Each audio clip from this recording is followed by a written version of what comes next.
Welcome back from lunch. We will reconvene this meeting of the Montana Board of Regents. And at this point in the agenda, I am going to turn the floor over to Regent Sheehy, who is the chair of the Academic Research and Student Affairs Committee. Regent Sheehy? Thank you, Chair. I will call the committee to order. The first item on the agenda are consent items. Committee members, that would be Chair Tuss and Regent Holman. Does anybody have any questions on these, or may we move them forward to consent? Yes? Yes. We'll move those items to consent. The next item on the agenda is an action item, the Regents Professor nomination. I'd like to move this back to the committee as a whole. Okay, thank you, Regent Sheehy. We will take this action item under the Arzo Committee, the Regents Professor nomination from MSU Bozeman, as a committee of the whole item. And with that, I'm going to turn the microphone over to President Cruzado. President Cruzado? Yes. Chairman Tuss, Regent Sheehy, members of the board, Commissioner Tuss, Commissioner Christian, I should say.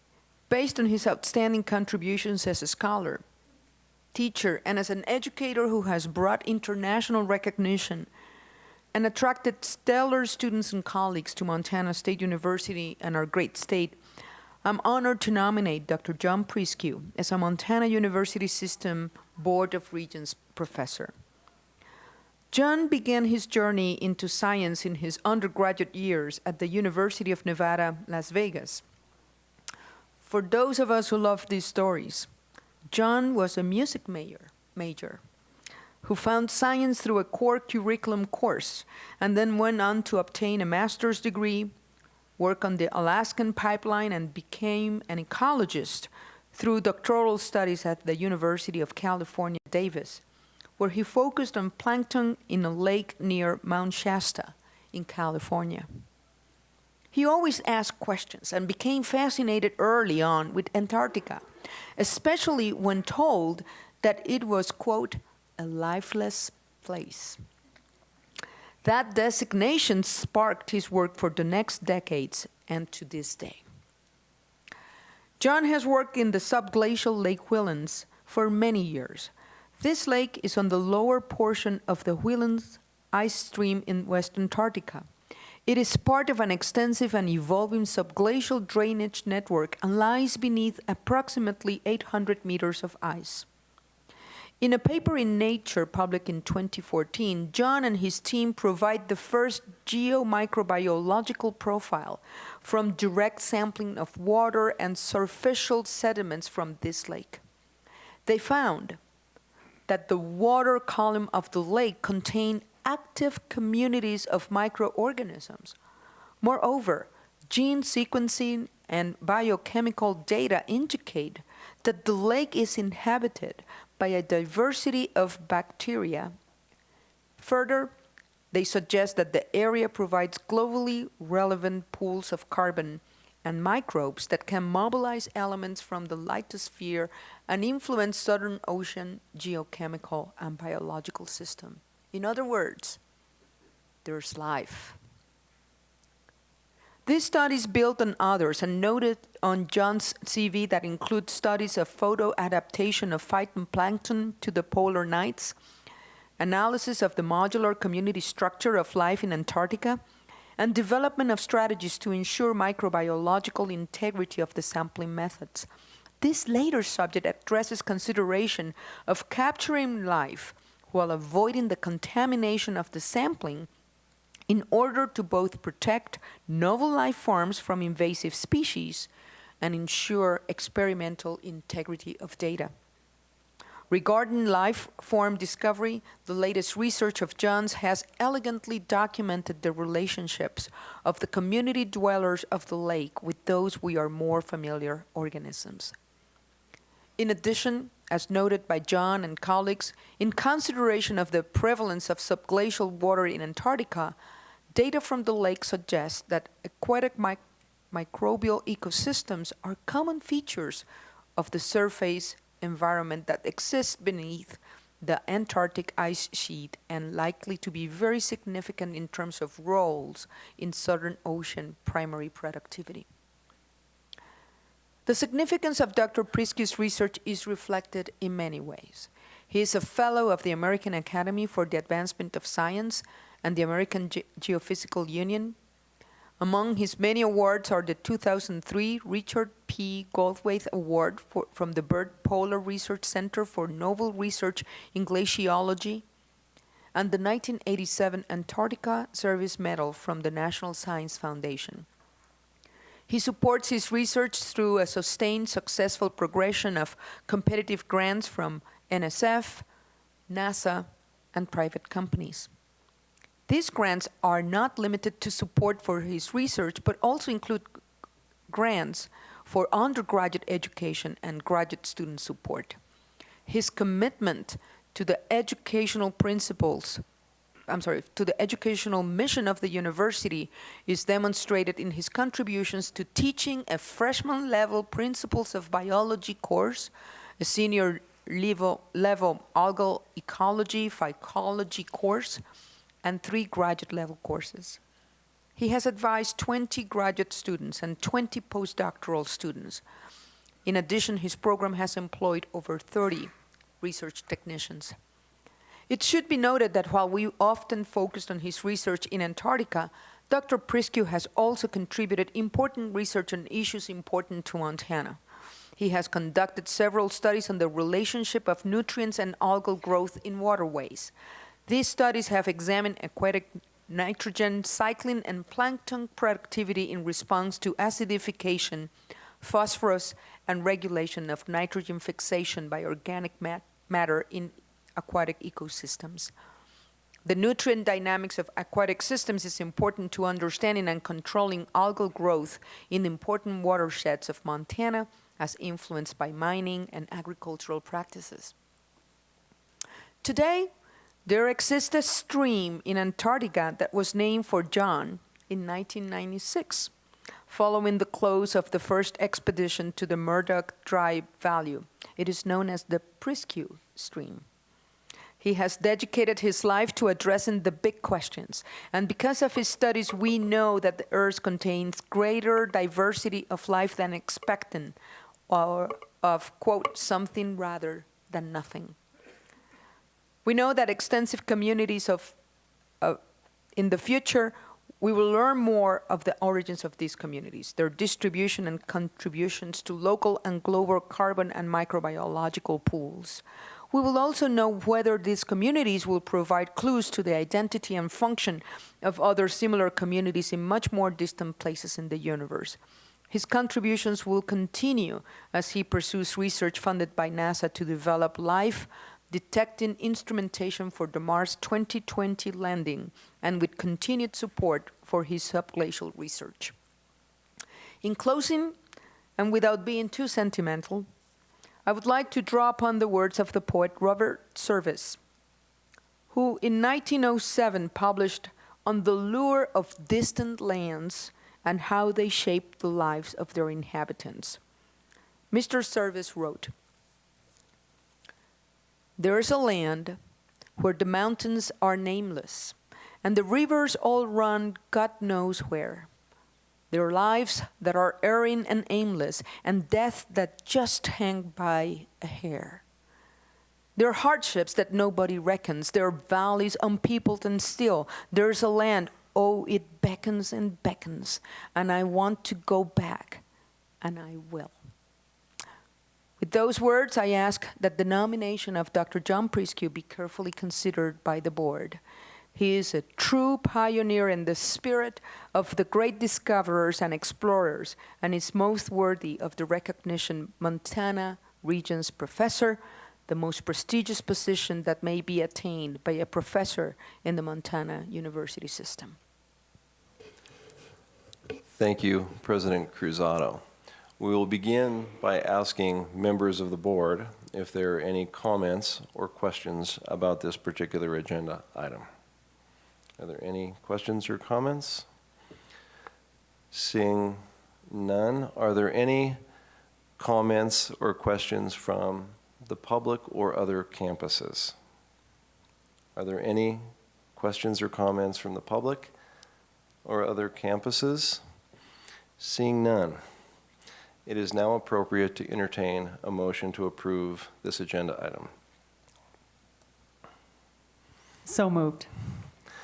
There is a motion on the table by Regent Sheehy to approve the action item before you and bestow upon Dr. John Preschooler the Regents Professor award. Is there any further comments or questions? Any further comments or questions? Seeing none, all in favor of the motion signify by saying aye. Aye. Opposed, no. The motion passes.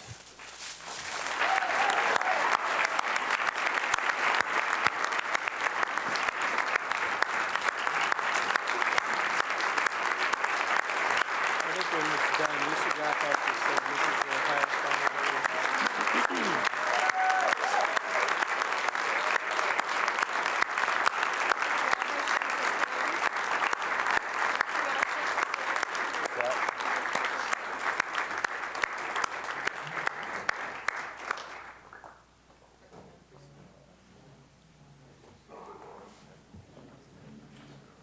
Congratulations, thank you for your work.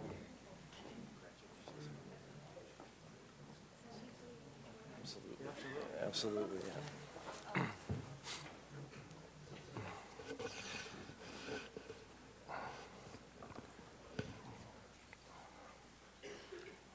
Why don't you say it now and invite him to?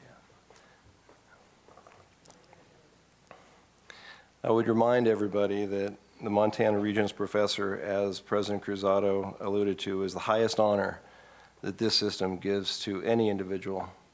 And so we're particularly pleased to be able to do this today here at Montana State University. And I would ask Dr. Preschooler if he has anything to say, and certainly can have the microphone at this point.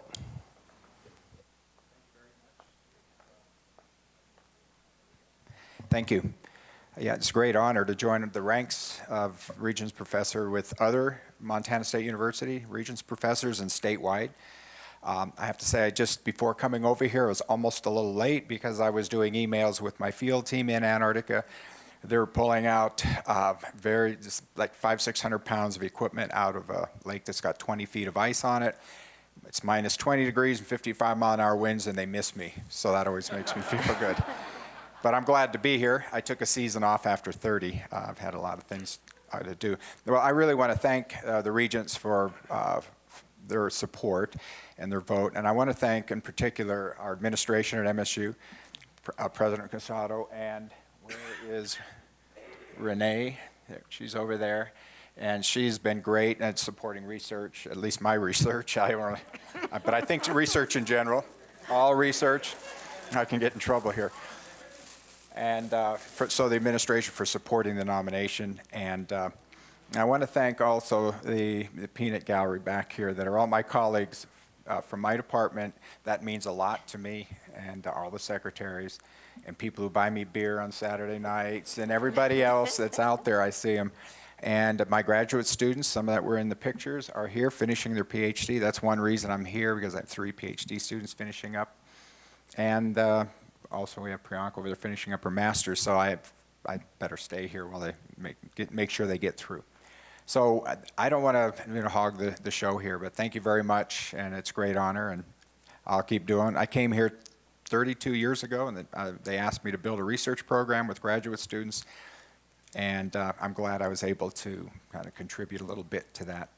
Thank you.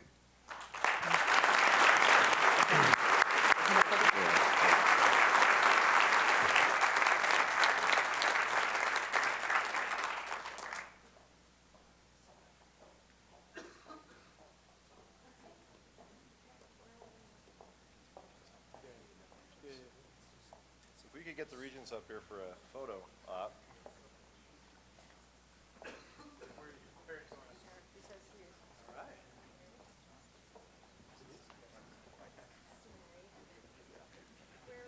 Right here in front of...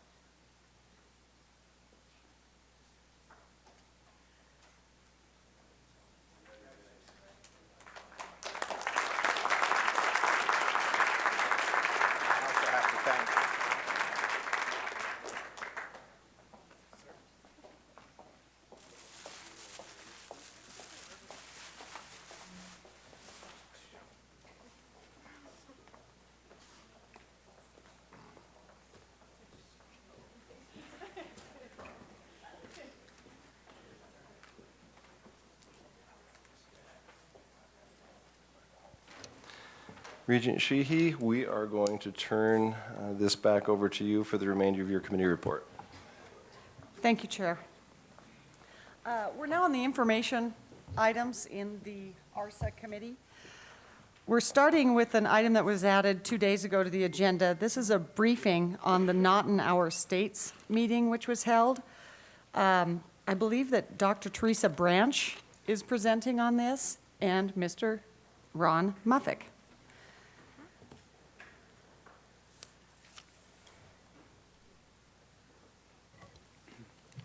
Thank you, Madam Chair, members of the Academic Research and Student Affairs Committee and the board in general. We have a brief update on the Not in Our State Summit on Sexual Assault. The summit brings together professional leaders and students from around the state to discuss best practices and training related to sexual violence.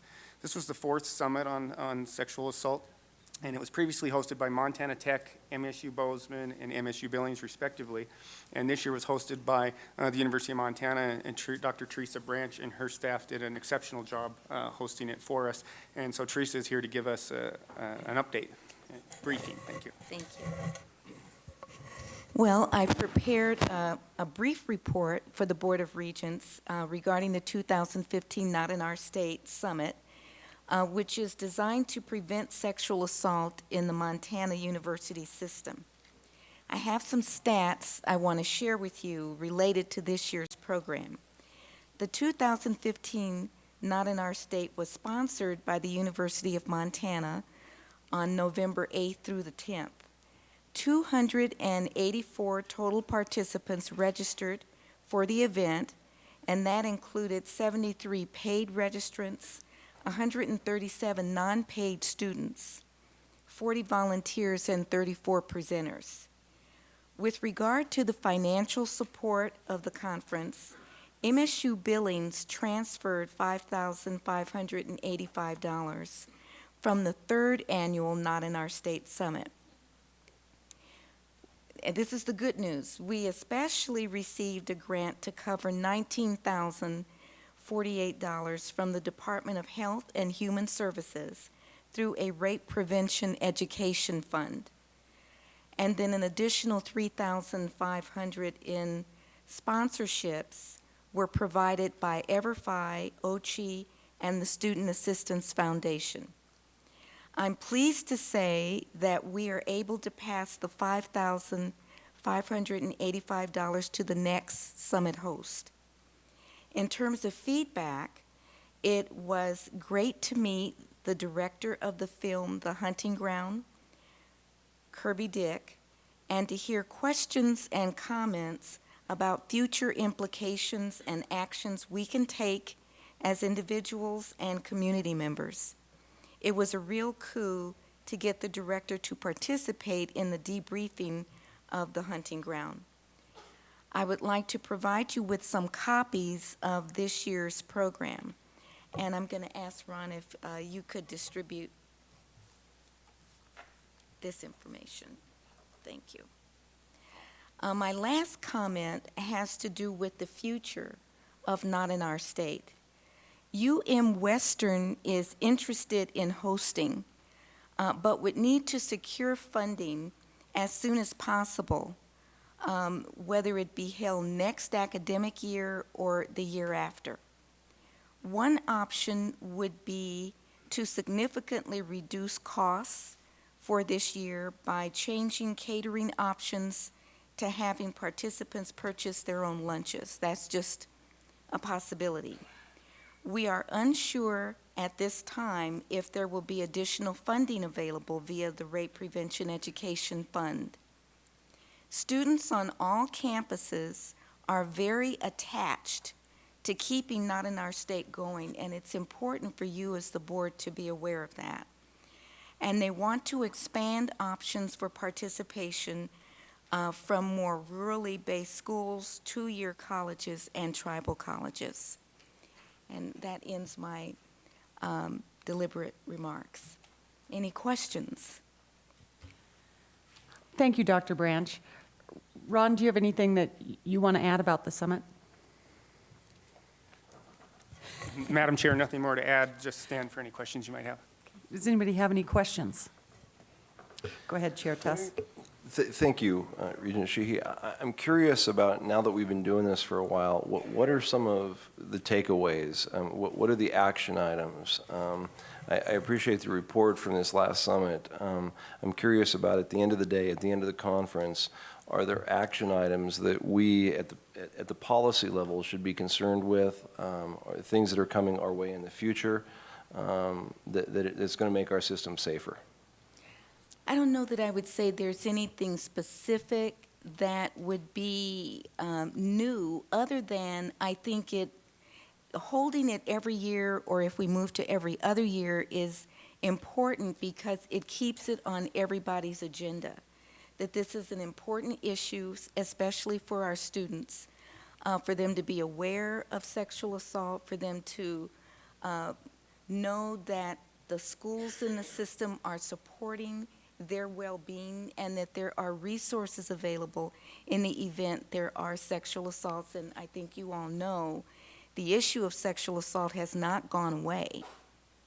And so it's important to continue to do this, and I believe that's why our students have a vested interest and are important in, and it's important for them to stay involved in this effort, especially our students. And could I have a follow-up, Regent Sheehy?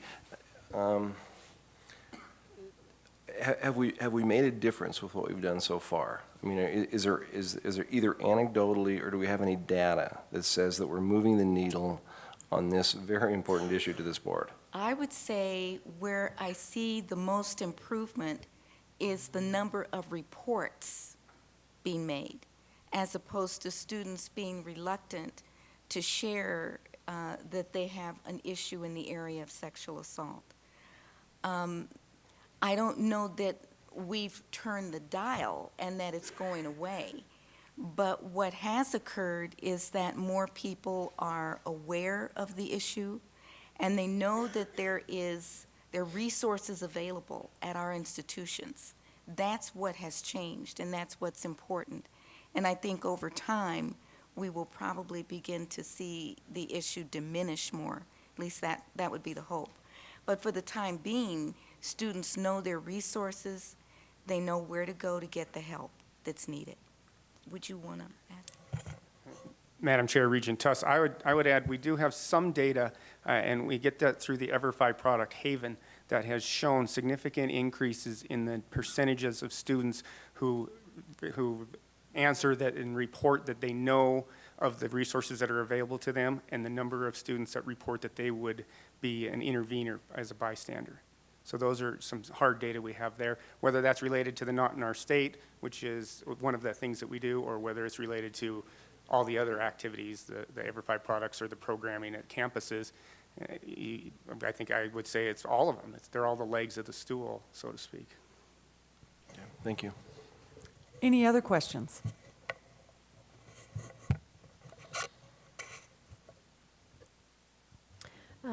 Chair Sheehy, one other thing that I think we need to note here is that this isn't just about our students and then the culture.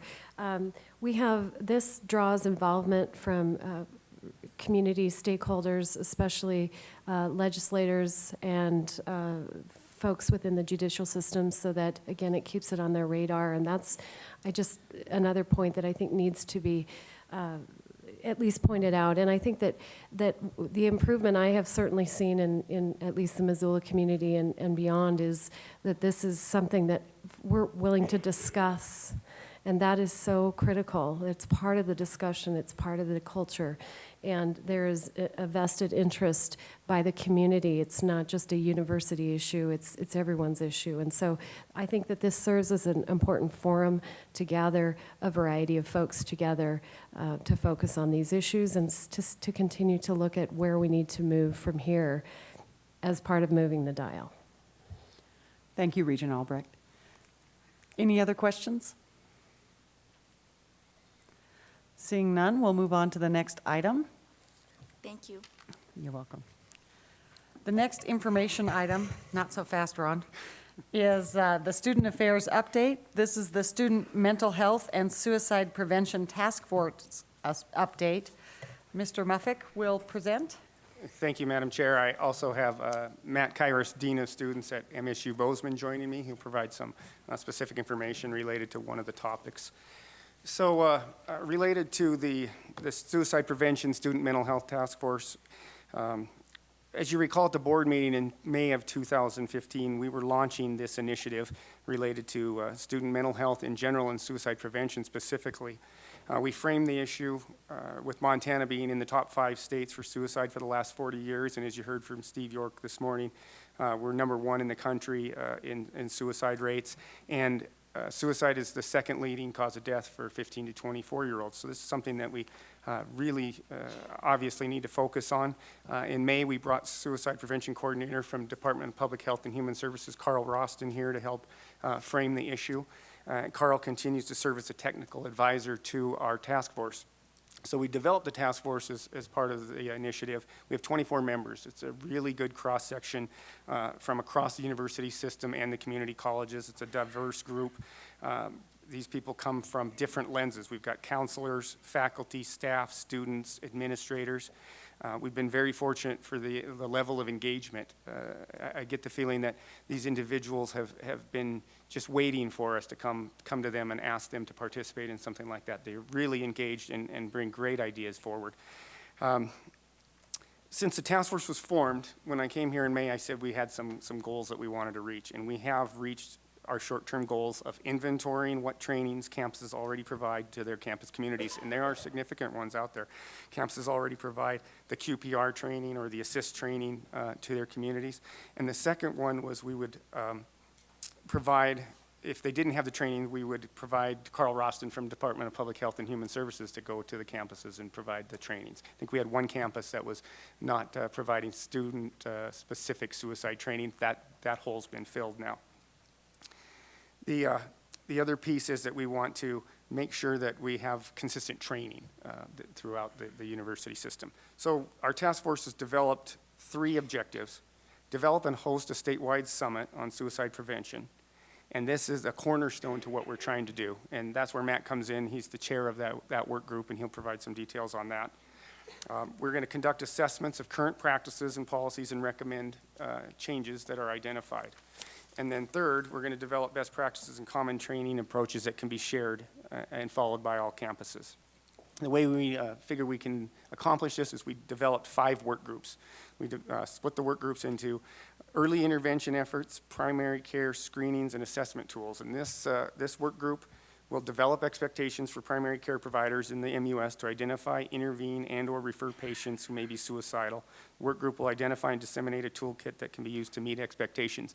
Big piece of this is there's a questionnaire. It's called something like the QHQ-9 questionnaire. It's like a 10 questionnaire survey. Whenever a student would come into a student health center, for example, we'd have them fill out this questionnaire, and I think it's question number 9 indicates if you've got some suicidal issues there, and that is a huge screening tool. So that's potentially something that we're going to come up with as a best practice for individuals or individual campuses to use. Second group is the common training, awareness, education, and collaboration, where they're going to develop recommendations on standards for campuses in the MUS, look at both short and long-term goals for implementation, and enhance collaboration throughout the MUS. We've got a lot of great things going on in the campuses. The inventory here indicates, I mean, this is, I don't know, probably 15 pages of the different trainings that are conducted on campuses. We want to make sure that we pick out the best of them, the most effective, and provide that to our campus partners. Then the third work group, suicide prevention, summit planning. Hosting a statewide summit on suicide prevention during academic year 15-16 is our goal. Matt will, as I said, will give you the details on that, but all of the planning, logistics, developing of tracks and themes is what this group's assigned to. We're going to also make sure that we include partners from throughout K-12, community organizations, and get as many people under the tent. We're trying to look at this from a huge lens, make sure we get our veterans people involved more, because we know that the suicide issues with veterans is a very difficult situation. The fourth work group, means restrictions. This will review our current policies to ensure safe storage and monitoring of items that could be used for suicide, whether that be weapons or prescription drugs, et cetera. And then our final work group is the data work group. We're going to review and analyze the national survey data. We've already started looking at that. related to student mental health programs and suicide prevention, look at the utilization and the funding, and then we're going to survey. We're in the process of developing our survey to all of our campuses so that we can compare our campuses and our data to the peer groups around the country to see where we're at in comparison to what others are spending and what resources they're dedicating to this. So we've done quite a bit of work. We got a lot ahead of us. Our time frame is to host the summit the first week of February. In the meantime, developing recommendations and best practices and come back to the board either as a report or as some kind of an update or maybe asking for policy change, whatever that may be, by March 2016 meeting. So it's a pretty ambitious schedule. We don't see this task force being a short-term task force. This is a problem that we don't have a magic wand to solve, so we see this as being maybe a couple years task force at least. That's what we advised the group when we asked for people to join and said, hey, you're going to be committing to probably a couple years. We're meeting monthly, usually by conference call, and that's what we will continue to do. The work groups are meeting in addition to that monthly conference call. So with that, I'll introduce Matt Kairos, Dean of Students at MSU, and as I said, he's the chair of our Suicide Prevention Summit Work Group, and he's got some specifics about the summit. Thank you, Ron. Madam Chair, members of the board, I think I'm the chair of this group because I opened my mouth in a meeting with Ron Muffick saying we've seen some good success with the Not in Our State Summit on sexual violence. That's been going on now for 4 years, as you know. And we thought, well, wouldn't it be a neat idea to bring our campuses together, to bring national experts to Montana, regional experts that we have, to share ideas, what's working on our campuses regarding mental health and suicide prevention. So Ron asked me to assume a leadership role. I asked him to get me a work group, and that work group's been really helpful. We've had many of our campuses across MUS represented. We have a very outspoken student from Helena College that serves on our work group, which has been really helpful. And Ron's been incredibly supportive with working with the commissioner to help underwrite this. This is our first opportunity to do a statewide summit on suicide prevention. And by doing this, one of the first things we wanted to do is to really survey our experts. What should we cover? We did a survey and over 80 faculty, staff, and students responded. And one of the key lessons we learned is if you're going to identify and work towards reducing suicide, you can't just do that through your counseling centers. We need a commitment from faculty, from staff, from our residence halls, from our chief academic officers. It really needs to be all hands on deck. What can we do to move the dial? And so we've tried to create a summit to reflect that. We're bringing 3 keynotes to Montana, a number of different experts. We're bringing a professor from Yale who's a national expert on suicide prevention. We're bringing a director of a counseling center, more of a practitioner, a researcher into this area. We've also identified the fact is we want to do some programs specifically for people. We want our faculty to be invited, and we want to do workshops for them.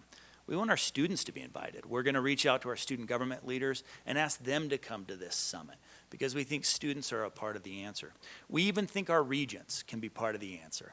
We've done tracks and we're going to do workshops for public officials to look at public policy and what can we do at that level to help address suicide and suicide prevention. So again, as Ron mentioned, we've identified February 1st and 2nd. We'll play the host here in Bozeman. It's our first chance to do so. You've all received a handy reminder. We'll be emailing out additional information and a website associated with this as well.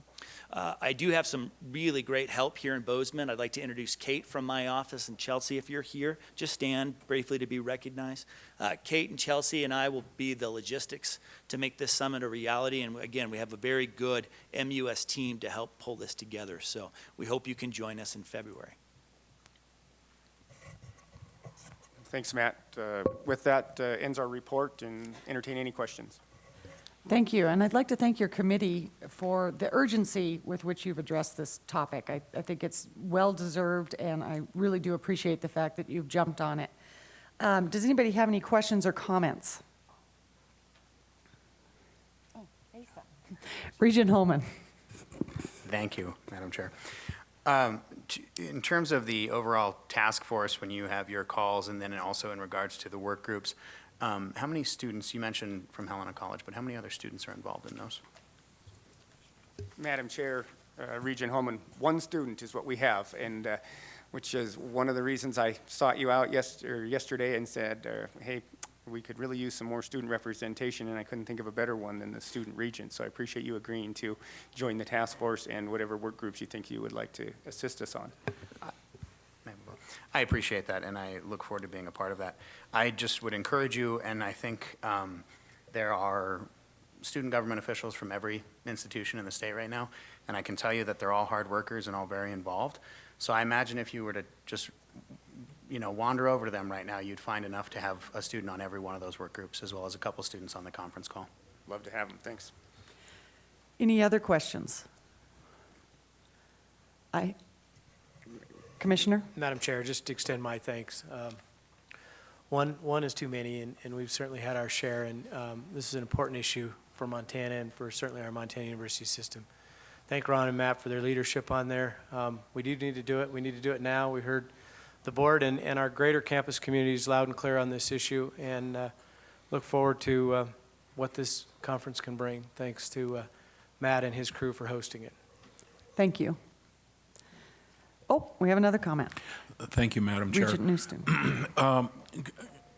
Are the tribal colleges connected up with this as well, and the Rocky,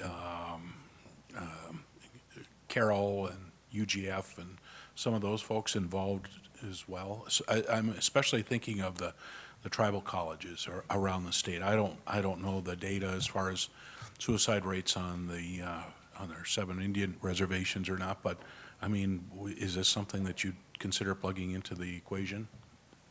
Madam Chair, Regent Nicetune, absolutely.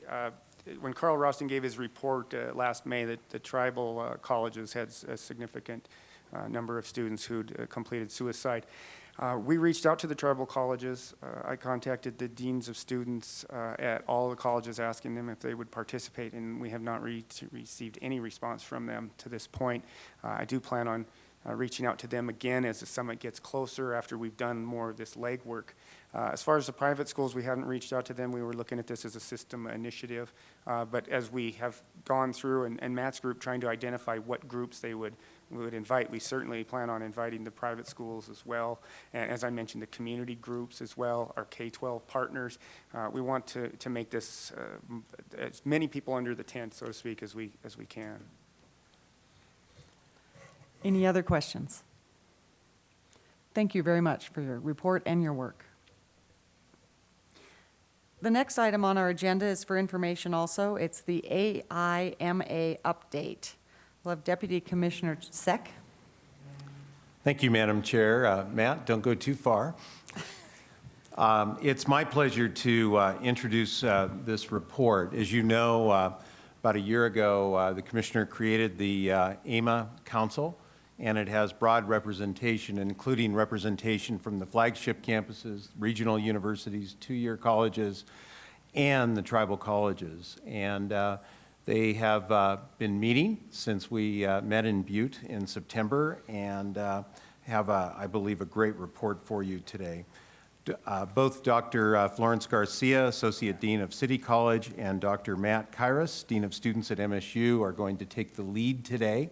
So I will turn it over to Dr. Kairos to begin. Appreciate that. Thank you, Deputy Commissioner Seck and Madam Chair, members of the board. If you've been reading the headlines recently in the last month, schools all over the country have been struggling with the idea of how to diversify our campuses. How do we recruit faculty of color? How do we create an environment for underrepresented students? This is an issue that every state and many universities and colleges are struggling with. Montana is no different. And if you know anything about working with diversity and inclusion work, this work is complicated, it's complex, it's political, it's emotional, and it takes leadership in the form of leadership in the form of a commitment from folks that needs to be comprehensive, a thoughtful, long-term, data-driven response to how we can improve the ball. How can we move the ball and improve our campuses in regards to these issues? We've seen great leadership from the board. I know the board chair sits on this group, and we saw great leadership from Major Robinson. We've seen great leadership from our commissioner. We started this council over a year ago that would look towards how can we improve not only the recruitment, but the retention of our American Indian population. And the AMA group has been working on this for the last year. The leadership of that group really came out of Brandy Foster.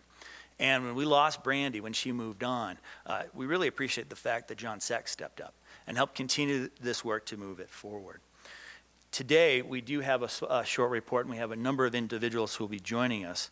I do want to introduce two individuals who are not on the council, both Ariel Donahue and Liz Rosa Millar.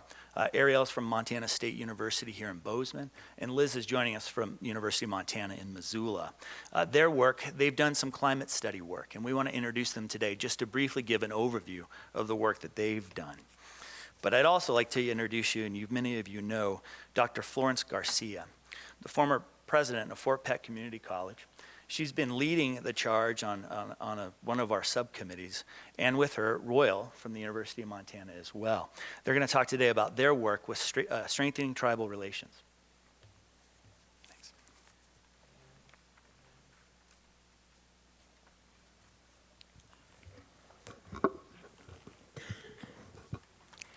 Mr. Chair, esteemed board members, Commissioner Christian, and also Deputy Commissioner Seck, and also students in the Montana University system. Washte Hinapawi e Makiapi. I am known in my home as Good Woman Comes Out, a member of the Fort Peck tribes of the Assiniboine and Sioux Nations. I'm very happy to be able to address you today to talk about some of the work that we have done with the American Indian Minority Achievement Council. I was the leader of our subcommittee, which had to do with strengthening tribal relations. And you see a report of that subcommittee. And I'll just give you some of the highlights of that. But as you're looking through this, what I'd like you to note is that while we are obviously coming at this from more of a reservation perspective, just a reminder that approximately half of the Native Americans in Montana do not live on a reservation. So one of the, I call it strategies that we have come up with, is to communicate with various programs within the university system that visit Montana reservations and tribal colleges regularly. One of the things that I noticed when I was president at Fort Peck was we would get visitors from the university system, always very happy to welcome you and host you. But one of the things that it seemed a little bit disjointed, because one university or one college might not know that another college had been there the day before, or sometimes they would actually arrive at the same day but just different times. And it was like the left hand was not talking to the right hand. So our committee suggested something that we found out is going to be pretty simple to implement, which is to develop for lack of a better word, an electronic calendar through the AMA office that any institution in Montana could see. You know, if I'm at City College, I know when University of Montana is visiting Ani Nakota College. It's just kind of a nice way to show that we know what we're doing, and that, you know, also if we thought we could somehow provide that same information at the reservation system, that they could also tell when someone was either coming or at a particular place. Another thing that we talked about was to communicate certain MUS initiatives to the Native American nations, be that, you know, the tribal colleges or high schools on the reservations. And some of those things that we've come up with in the university system that, you know, might benefit students that would be transferring to Montana colleges and universities. You know, the things that we've been talking about over the past couple of years, such as PLA and course sharing and EdReady and healthcare and RevUp and all those acronyms that we so very easily use. To me, one of the most significant initiatives has to do with honoring government-to-government relations. You know, we recognize that Montana Native nations are sovereign entities, and yet I recall at Fort Peck, oftentimes we would get visitors and they might tell us they were coming a day or two before, and it would have been nice to have a little more lead time, and some people were really better at it than others. But the other thing that I noticed is, while they were focusing specifically on the colleges, there was a big piece that was left out, and that was the tribal governments. Tribal governments sometimes knew when there were guests and visitors, and sometimes they didn't. The other thing that I think was, and you know, just to be able to extend notice as a notion of respect and courtesy. The other thing was, sometimes the university system would be coming up with ideas for a particular grant. There was a funding source that involved, you know, working with diverse populations or people who had, you know, some significant need. And they would not always communicate with the tribal government that, you know, we would like to work with your people. And so I think it's very, very important that that protocol be followed. The other thing that we talked about, actually this kind of goes back up to the previous one, but we talked about maybe having a, you know, offering webinars to educate MSU faculty and staff. But it even went a little bit further, and this is not something that could happen immediately, but one of the other groups talked about having a center, an American Indian Minority Achievement Center for teaching and learning that could be accessible throughout the university system. The next initiative has to do with developing and implementing faculty exchange programs. I've heard this for many, many years, and it really hasn't gained any traction, but I think there are ways to do that, and some of those are listed there. The same thing goes with expanding doctoral programs, increasing the accessibility of faculty at tribal colleges and other tribal programs to be able to advance their education and gain a terminal degree. And finally, the last item was to, and not necessarily in any order, but to examine current data and initiate data that would be useful. And actually, we know we have the database throughout the state, and that's really very helpful. And I'm, you know, I want to be able to find ways for the university system to utilize it even more. Obviously, these things are a beginning, but I am very, very encouraged to find that the Montana University system and OCHI seem to be eager to take more steps in that direction. Mitakuye Oyasi Pidamia.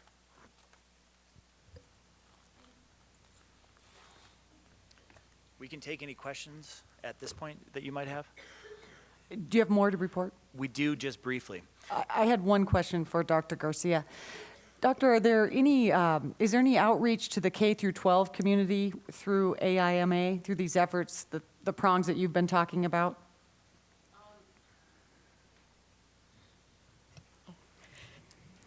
Regent Sheehy, we didn't specifically address that in our subcommittee, but there are several other subcommittees. We were, there is a member on the whole task force who is Mandy Smoker-Broadus, part of OPI. Mm-hmm. So we know that those populations are also being included.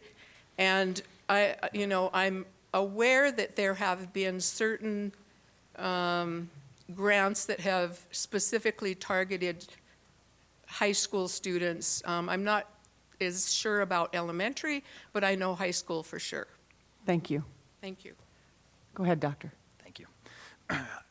The subcommittee I'm a part of is entitled Creating Campus Community. We're focusing specifically on our environments on campus for students. And we're thinking about what are the types of interventions we would do to further that campus community, especially for American Indian students. We'd have thought, well, to do this well, we really need to gather some data. How are we doing now? Before we start anything new, how are we doing now? And as we started looking into creating a new assessment to assess our campus culture, it came to light there were folks on campuses across MUS already doing this work. I want to introduce you today to Ariel, again from Montana State University in Bozeman, and Liz from University of Montana, Missoula. I want to talk a little bit about the survey and the work they've done conducting climate surveys on their campus. Thank you, Matt. My name is Liz Rusamalara, as Matt said, and I am the director of our University Center, and I am also the chair of our Student Affairs Assessment Council, so that's a primary reason I'm here today. So campus climate surveys are a standard mechanism enlisted by many college campuses. They are intended to provide information about social perceptions, knowledge, and attitudes of diversity on college campuses. They reveal students' experiences with or witnessing of discrimination or harassment. They also assess student participation in diversity-related activities. A healthy campus climate, which is free of negativity and discrimination, is an environment in which all community members can thrive, because it is supportive, accepting, and inclusive. Both the University of Montana and Montana State University climate surveys were conducted to gauge students' perceptions of their campus climate, to improve our understanding of the issues that may exist, and provide information that will allow us to better tailor our efforts to the specific needs of our respective campuses. Albeit our instruments were different, our collective intent was to capture the student perception of campus climate for diversity. That is, what students perceive as our level of support, acceptance, and inclusion extended to those from diverse backgrounds or identities. Identities such as age, gender, race, ethnicity, nationality, religion, sexual orientation, ability, socioeconomic status, first generation, and veteran status. Therefore, we have data representing our American Indian students' perceptions of our campus climates, which we recognize are only 2 of the 16 Montana University System campuses.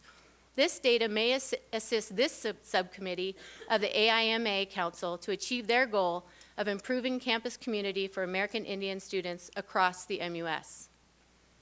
So to speak about our specific study at the University of Montana, we conducted the climate study as a part of our Diversity Advisory Council's strategic initiative identified in 2010. The Student Affairs partnered with the Diversity Advisory Council in 2015 to actually carry out this study. The survey is a benchmark instrument designed by Campus Labs, which is formerly known as Student Voice. It has been utilized by many member institutions in the past. Our results will be benchmarked against an average of the results from other participating institutions, 40 nationally and 7 which are considered in our medium-sized institution. After receiving IRB approval, the electronic survey was administered to a random sample of 6,288 University of Montana undergraduate students. The overall response rate was just under 12%, 720 email respondents, which could be due to the length of the survey and the topic. However, of those sampled, 15% of our respondents self-identified as American Indian. Once analyzed and interpreted, the findings will likely benefit the work of the Council, especially when looking at UM and MSU data collectively. Currently, the data is being analyzed and interpreted by a University of Montana graduate student in educational leadership. A report will be compiled representing all of the findings.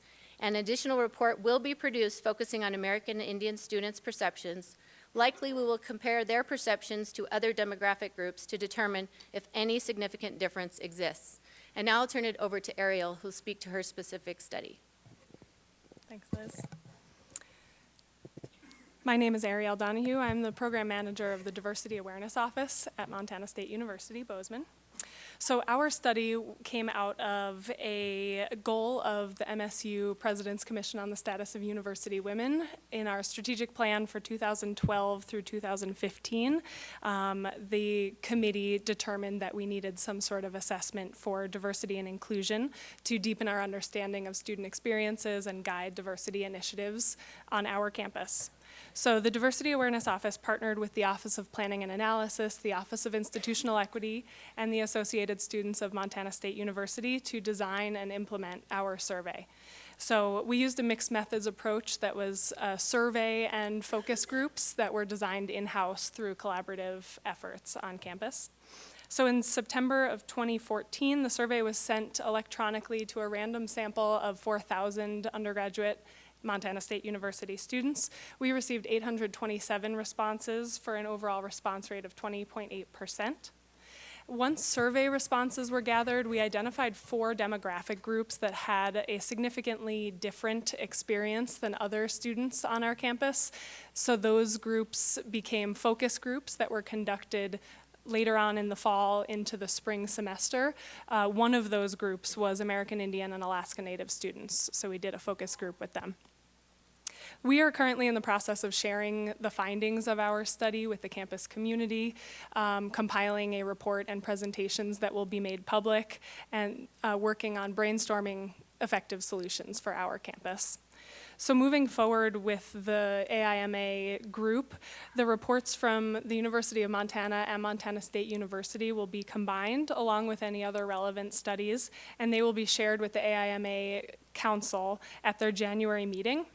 The Creating Campus Community subcommittee will determine any next steps to meet their goals using these studies or making the appropriate changes. We would suggest this subcommittee reach out to all MUS campuses to determine other climate or American Indian specific studies that have already been done. And we suspect that resources available and tools available might not be equal across campuses for conducting studies like this. So maybe also looking into a system level solution for capturing data like this would be a worthy endeavor as well. Thank you. Final comments from me include, I just want to introduce Royal Bundy, University of Montana, Director of American Indian Support Services. Royal is a member of our overall council and a great resource. She's worked with some of our tribes in Montana for over a decade. So beyond that, we'll open it up to any questions you might have. Thank you, Dr. Kairos. Does anyone have any questions or comments? Commissioner? Madam Chair, if I could just add a couple thoughts. One, Brandy Foster was mentioned. I don't know how widely we've shared that, but at the end of the year, Brandy is moving to Spokane with her family. She's served in this role for, I think, the last 4 years as director of AMA. Clearly, it is an incredibly important position for us. I will say, Regent Sheehy, to your earlier question, as we look to fill this position, have expanded the position description to include a much stronger outreach to K-12. I simply think this can't be either a tribal college as a feeder institutions or an MUS initiative. We can't make the progress that we need to make starting at that late date. So we will work to build that into the position and strengthen this position. It is incredibly important to us. As I said at Board of Education last week, a bit of a sobering data point that I know all you board members heard, but I think is worth sharing. David Longenecker, president of the Western Interstate Commission on Higher Education, WICHE, gave a report at his meeting a couple weeks ago that he's retiring. So he gave a report on what's happening or what has happened in his 15 years in the West, or 16 years. And part of the report included a very sobering fact that minority achievement, and it's broad and it's self-reported in many cases, and I wouldn't take it as a science, but it is certainly a correlation. But minority achievement has risen both in numbers and percentages in every identified group with the exception of one, and that's our American Indians. And I think that is stuck with me. I've known this is an important issue to us and to this board Regent Robinson certainly elevated it to that, but we really have not much greater cause than if we don't reach out to that population of Montana Sinistry and include them in this great dream, the Montana University system. And I certainly pledge through the filling of this AMA position and as we move forward with this council that we will do exactly that to the best that we can. It's an incredibly important issue for Montana. Thank you, Commissioner. Any other questions? Chairman Test? At the outset of your presentation, you had talked statistically about the urban Indian population in Montana and being around 50%. I think you had mentioned that. Has there been conversations about how to reach out specifically to that urban Indian population? Because when I look at what I'm seeing here, it appears that we're working appropriately with our tribal colleges. We're trying to make our campuses more friendly to the American Indian population once folks get there. But 50% of the folks that aren't there, our American Indian population in Montana are in an urban setting. Has there been some conversation about how to reach them? Chair Tuss, sorry, I have to look at your name. I don't know all of you that well. Chair Tuss and board members, from what I can gather just because of my experience, is that there are kind of very informal pockets of that going on.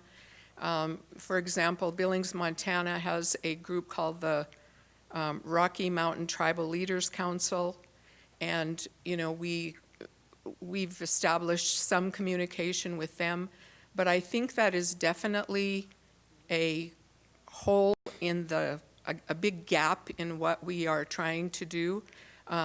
It's interesting because at many of the urban sites in Montana, Billings, Missoula, Great Falls, Bozeman, there is not a real, those students and prospective students are definitely needing support too.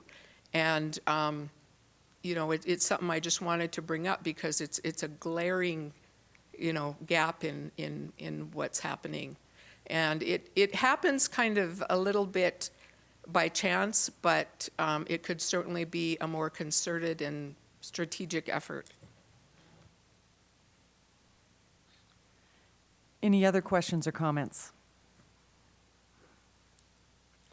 Seeing none, thank you very much for your work and your report. The next item on our information agenda is the Level 2 memorandum. Let's see. This is the October 27 memo. It's due for action in March. Dr. Seck, is there anything you want to say about these requests? Madam Chair, members of the board, these items have been discussed by the chief academic officers in the system. We also discussed them during the ARSA call with the board, and no concerns or issues have been raised. Madam Chair, I can describe each of these, or would you like that? Go ahead, yes, Absolutely. thank you. Thank you. The first item is from Dawson Community College. It's a request for authorization to establish a new Associate of Applied Science in Corrosion Technology. This 2-year Associate of Applied Science degree is designed to prepare students for entry employment as corrosion technicians in fields of manufacturing, oil and gas, government agencies, pipeline maintenance, and general corrosion management. There's a huge need for this program in eastern Montana, and particularly northeast Montana, and Dawson Community College has worked with their industry partners to design the curriculum. In fact, they used a process called a DACUM, Design a Curriculum process, to do that. And I think one of the things that's really interesting about this is they've also built in an apprenticeship component. Any questions regarding that program? Dr. Seck, the next. Madam Chair, members of the board, the second item is from Montana State University Bozeman. It's a request for authorization to develop the Center for Interdisciplinary Health Workforce Studies. And this center will conduct research on the local and national healthcare workforce, especially nursing. The research will be shared, and the center will convene stakeholders to solve workforce problems. A national website will make the data available. The center, externally funded by the Gordon and Betty Moore Foundation, will relocate from Vanderbilt University to Montana State University and be under the direction of Dr. Peter Bierhaus, a new senior faculty member in the College of Nursing. The center will work collaboratively with the nation's top nursing and health workforce researchers. Any questions regarding that proposal? Dr. Seck? The next item from Montana State University and Gallatin College is the establishment of an Associate of Applied Science degree in photonics and laser technology. With 28 laser and optics companies, Bozeman has the largest photonics company cluster in the country. Led by a request from Montana Photonics Industry Alliance, Gallatin College has worked closely with photonics companies in the Gallatin Valley to develop a 2-year photonics technician program that will train workers for pathways into this advanced technology field. The proposed curriculum closely aligns with similar programs supported by the National Center for Optics and Photonics Education. Any questions regarding that proposal? Dr. Seck, will that be located then at Gallatin? Yes. Okay. Next, please. The next item is from Montana State University Billings. It's a request for authorization to establish interdisciplinary honors minor. MSU Billings has developed a new interdisciplinary honors minor. This minor uses current faculty and honors courses that are being taught on campus. The program creates curricular path that enables some of the university's most talented students to take full advantage of their intellectual and personal talents and do so in a way that supports their major and career plans. Any questions regarding that proposal? Comments? Seeing none, next item. The last item is from Great Falls College, Montana State University, and they request approval to establish a computer programming Associate of Applied Science degree in response to local industry needs, specifically in the areas of healthcare, manufacturing, telecommunications, and financial services. The curriculum addresses the need for trained computer programmers with an emphasis in database web application development. The addition of the program received overwhelming support from the Computer Information Technology Advisory Board and the Great Falls community. Any questions regarding that proposal? Seeing none, those are all information items the committee has looked at and the campuses have reviewed. We'll move forward from there. The next item on our agenda is the Level 1 memorandum. Dr. Seck, do you have an overview of this memo? Madam Chair, the Level 1 proposals are those that involve minor changes that may be approved by the Commissioner. This process first involves the vetting by the campuses via the chief academic officers, following basically the same process I described a moment ago. These proposals have been reviewed by the CAOs via my October 27th memo, as well as discussed with the Arzo Committee during our call. I would be happy to answer any questions if the board has any regarding the individual proposals. These being Level 1, I see no need to go through each one unless somebody has a specific question or comment regarding any of the items. I presume you've read them. Committee members or members of the board? Seeing none, we'll move on. The next item is the academic program reviews. Dr. Seck, can you explain this process to us? Madam Chair, members of the board, as per policy 303.3, the campuses are required to conduct regular internal reviews of all of their academic programs. Each campus will review all of its programs at least once every 7 years. Each campus reports the results of its internal program review for the preceding year at the November Board of Regents meeting, where we are today. The campuses are required to present the decisions concerning the future of the programs based on the program review criteria established at the campus. They are also requested to present the rationale or justification for the decision based on the program review process established at the campus, and asked to include graduation numbers and student majors for each of the last 7 years for every program under review. And I would like to add, since we do have a number of board members who are relatively new, just a little bit of history, and we discussed this on our ARSA call just a few days ago. At the November 2011 Regents meeting, there was considerable discussion about consolidating the review summaries, which are presented to the Regents, into a consistent format. And at that time, the reviews really were in a variety of formats, from some very short to some extremely long. At that time, the Regents recognized the fact that the program reviews are not only tied to Regents policy, but also the necessity for NWCCU accreditation review. The Regents suggested back in 2011 that the campuses follow the concise form that was used at that time by Montana Tech, and we basically adopted that. So the board members at that time reminded the commissioner and his staff that in the meeting that the board does reserve the right to ask for more detail regarding specific programs reviewed if they so desire. Before this board today, we have 73 completed program reviews. I understand that we've all read the program reviews or reviewed them. If there are any questions, we can offer those at this time. Regent Johnstone? Yes. I don't have any questions on any of the particular programs, but I do have a broader, I guess, question relative to whether or not we are exercising appropriate strategic oversight with respect to the programs within the system. My experience is that the process that's in place now, at least at the Regents level, is pretty much of a pro forma process. And that may be appropriate, but I guess I would at least ask the committee to consider whether at some point it would be appropriate to take a broader view of what our role is, perhaps a more strategic, proactive role at looking at programs across the system. So no particular comments on any of the programs, but at least raising that question.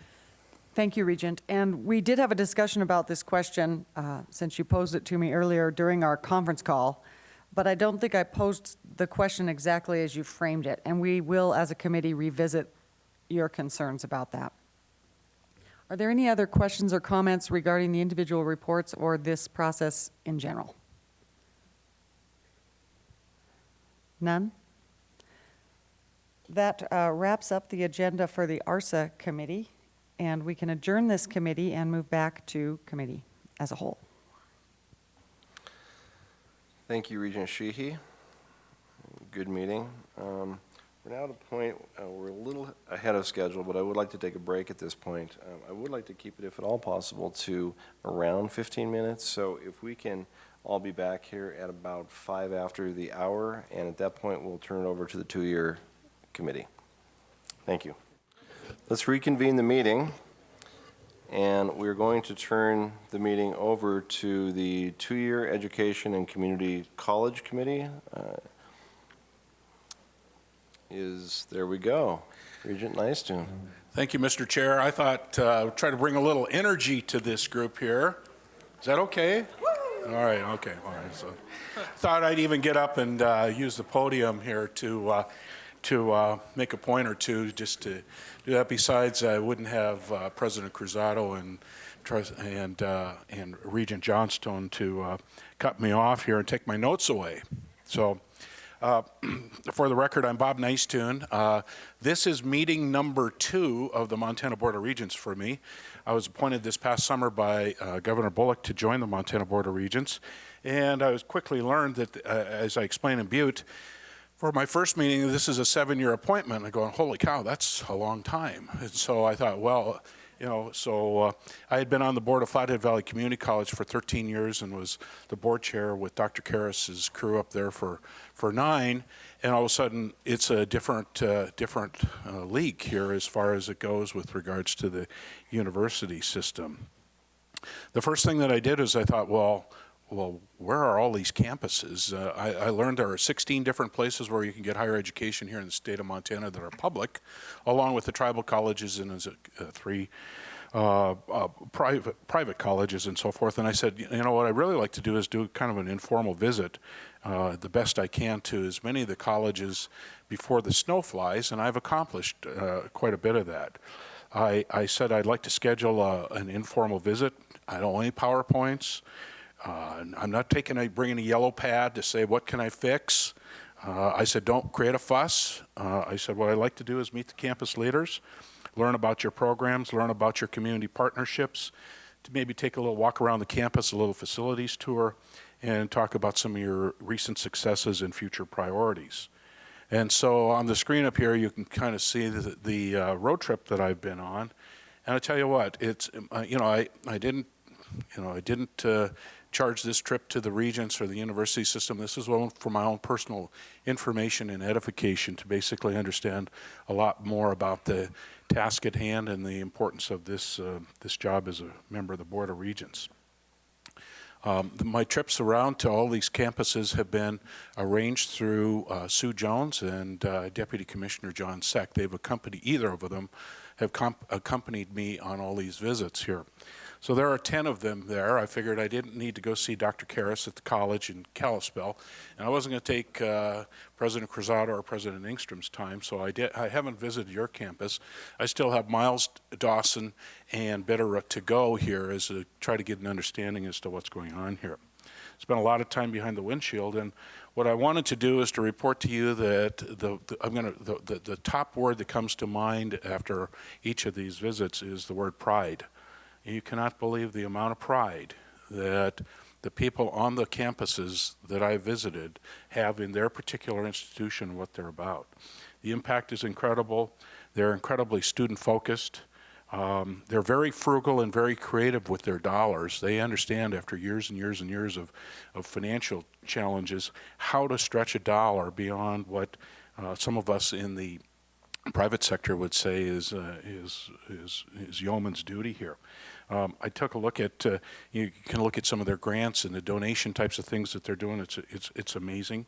I got a look at some of their infrastructure that they've got, some of the aging infrastructures in some of our campuses with regards to, at some of our campuses, I would tell you, and they kind of put it to me here, but they said, not only did today's students' parents use this furniture in this particular dorm or whatever, their grandparents used it. And, there again, you've got to just say, well, how is that working for you?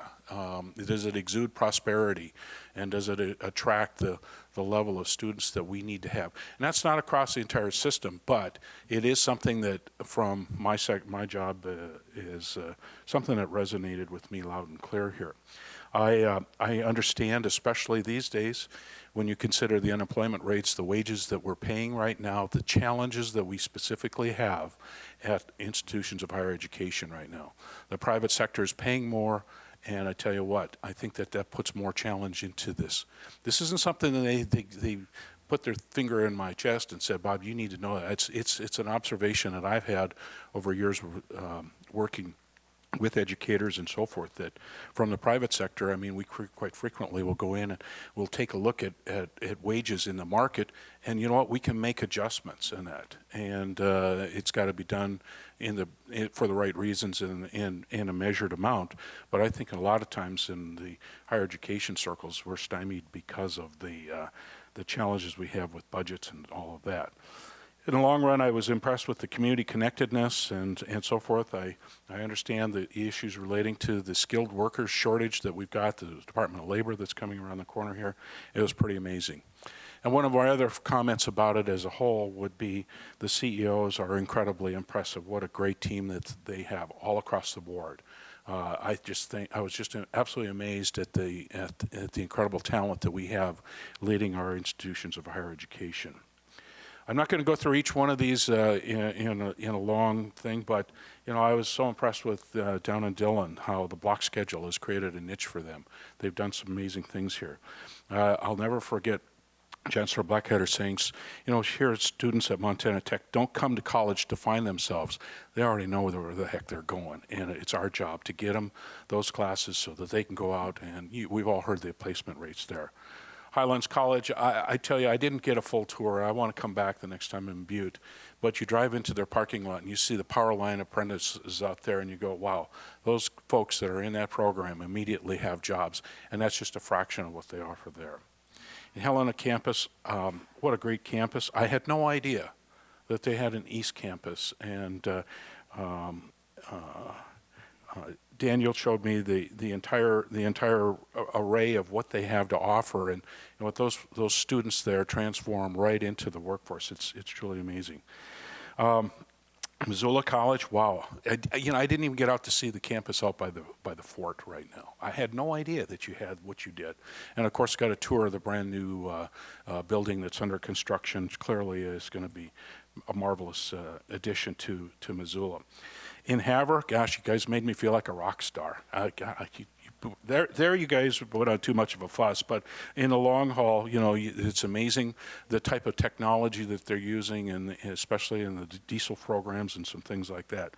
Gallatin College, here a couple weeks ago, I had no idea that there are like 40 different firms here in Bozeman that are engaged in using the Haas programs, the welding and the lathes and all of those types of things.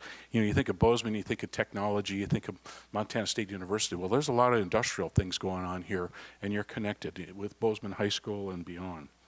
MSU Billings, what can I say about that? I walked in and there were 20 people there for lunch with me, including business and civic leaders. There again, they don't listen very well, some of these university people, because they did put on a fuss. But it was truly amazing to hear about what's going on in the Billings community and so on. Then I went out to City College. I didn't know City College was out there, but you go out there and you take a look at what they had. Their health science building is truly impressive, and we got to fill that up with students because the facilities there, if you build it, they will come. Well, it's built. Now we need to fill it up and so forth. A couple other anecdotal types of things here. Great Falls was up there a week ago. They had the wind machine turn on up in Great Falls that day. It was a little breezy up there, but all in all, what a great place to have windmills and things like that. But great community connections, unique programs with the dental hygiene and beyond. So again, I look forward to an opportunity. Maybe the commissioner can join me on a trip out to the eastern part of the state somewhere here in the near future and so forth, and we'll get down to Bitterroot here for perhaps our holiday.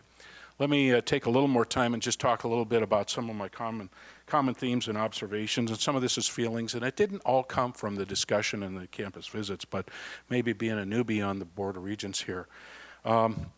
I get it that the enrollment and funding is so much in focus with everybody these days. And sometimes I worry that we just sometimes over embellish those particular numbers, that there's more than just raw data and numbers that appear on the screens here. That quality education, the ultimate product, is at risk if we don't continue the funding one mechanism or another to continue to keep this going here. We can only stretch a dollar so much.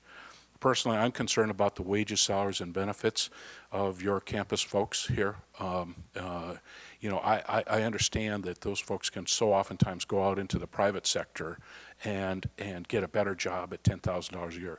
I heard that loud and clear in Helena, in a market that's incredibly robust these days from an employment standpoint.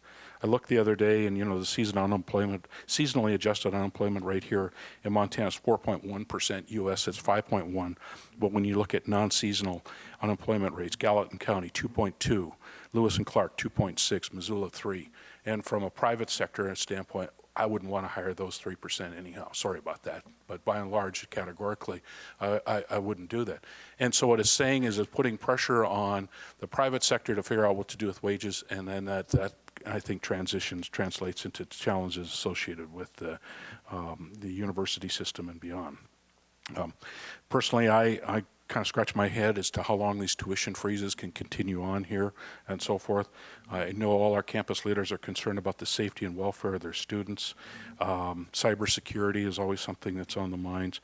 And quite frankly, I'm going to, and this isn't a jab at President Cruzado or President Engstrom, but I worry about the smaller campuses as the chair of the two-year committee that sometimes get lost in all the activities of the flagship institutions and that when you get around and you get around their board tables and you walk their campuses and you see the impact they're having on students and the jobs they create, as the chair of the two-year committee, this is something that I'll continue to spend a lot of time on here. So I commented at the last time as we were in Butte about the incredible amount of dollars we spent for developmental education, and I just think that where are we not connecting the dots? Is it in the K-12 world? Is it with parents? And where are the lapses in that regards here? I think another part of this, and maybe I'm getting too far into the weeds on this, but has to do with stronger collaboration within the Montana University system here. A lot of times I think that the ability to pull data has struggled because we're on different systems. We have different backroom functions and a number of those kind of things here that I think as an organization we've got some opportunities to do a little bit better here. So the other piece that I get to go on each campus and take a look at it, the thing that, and I know that we've done a program review here, is where are we with looking at the redundancy in some of our programs and so forth. I know it was something that I know when I was on the board of Flathead Valley Community College, I said, well, tell you what, we need this program here in the Flathead because we've got all these students that want this type of thing. Yeah, but it's offered in Havre, it's offered in Dillon. And I said, well, you know what, these folks from our area are not going to want to move down there and do these types of two-year programs or whatever. Nevertheless, I do think it does beg the question as we allocate scarce resources, where are we going with some of the programs and that? So I'm anxious to look at that. As a chair of the two-year committee, towards my end of my presentation here, again, I'm just blown away by some of the unique programs that we have, whether it's the aviation programs, the surveying, the radiological technicians, the Missoula culinary programs, the diesel and Havre, and so forth. It's truly amazing here. In conclusion, I don't want to say that we're anywhere near survival mode. I understand the importance of accreditation and so forth, and the last thing we want to do is dissuade the best and brightest students from coming here.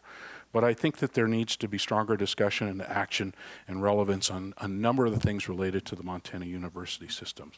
As I drove away, I thought a number of times, I think as a group, we're generally kind of territorial and we're kind of somewhat traditional locked as far as where we're going here. And from my vantage point, we'll look for opportunities to create more nimbleness and look for barriers to tear down those things that get in the way of ultimately creating student successes and students saying, I'm not going to go into the workforce even though I can get a good job. I'm going to invest the time, dollars, and resources to go further in education so we can go forward here. So, sorry it was a little sermon-y about all those kind of things, but from my vantage point, as a new regent here, I'd encourage my fellow colleagues to make a commitment, go around and visit the various campuses and just experience what they're about here. Just for a couple hours, you get a whole new look and feel than just us swooping in and doing a board meeting once a quarter or something like that on their particular campuses.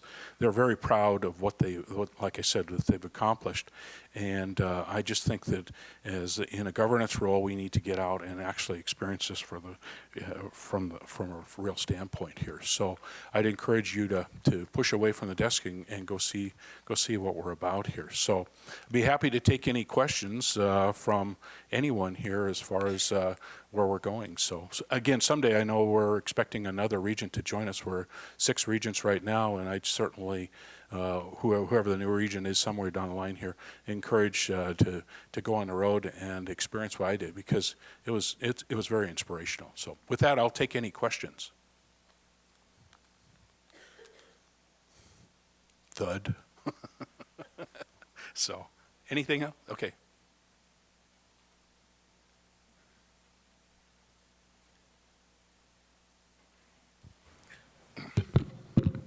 Okay, let's move to the next section of the two-year Education Community College Committee.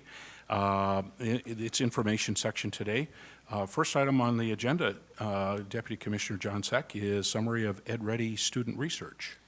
Mr. Chair, members of the board, thank you. And before I do that, I would just like to say thank you, Chairman Nystuen, for the time and commitment that you made to visit the two-year campuses around the state. That meant a lot to the leaders, the faculty, and staff. Thank you. As you know, as this board knows, thanks to a very generous gift from the Dennis and Phyllis Washington Foundation, Montana is in an enviable position of expanding Ed Ready across the state and implementing Ed Ready across the state. And that gives us a tremendous opportunity to really measure what's happening and to learn from our experiences, both at post-secondary and secondary. And we have with us today 3 individuals who are going to share an update with you. First, Bob Curry, who is the director of the Montana Digital Academy, is going to provide you with an update since we last met in Butte. And I think you will be very surprised of what's happening. And he's joined by Dr. Ryan Schrenk, who is the program manager for Ed Ready Montana.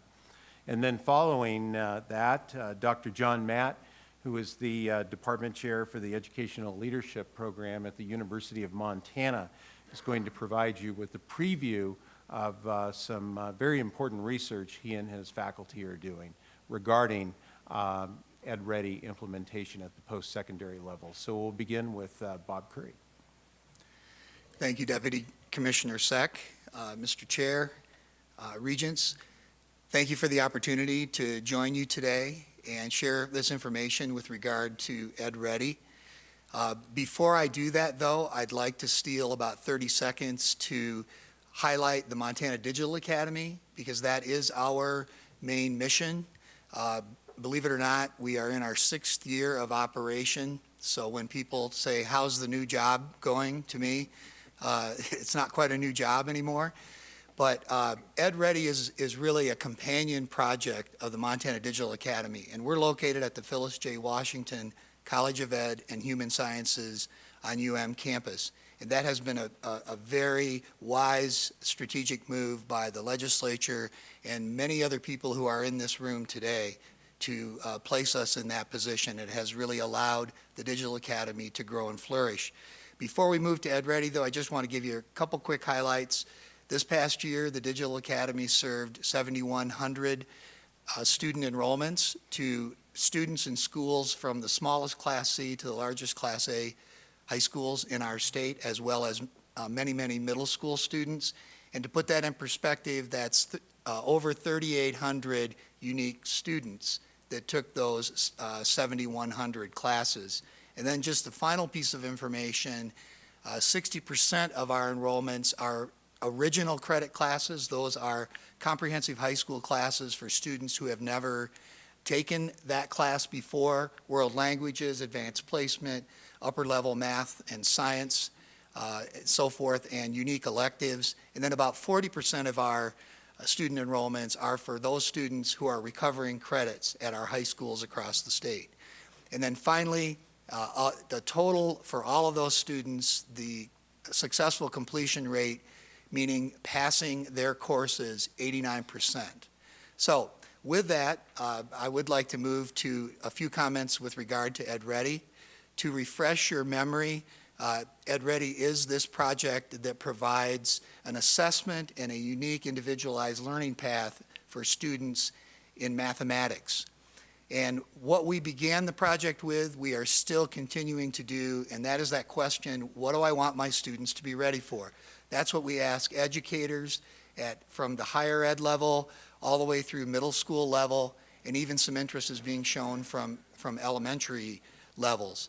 And we allow those institutions then to answer that question, and then Ryan and his team go to work with them to develop unique goals for those students. So each version of Ed Ready, so to speak, is tailored to that unique institution and to those unique students. So you can see from the variety of items up there that it ranges from ACT prep, AccuPlacer prep, and many of those types of things to pre-algebra, college algebra, and even the high set, which is the equivalent of the old GED test. Next slide, please.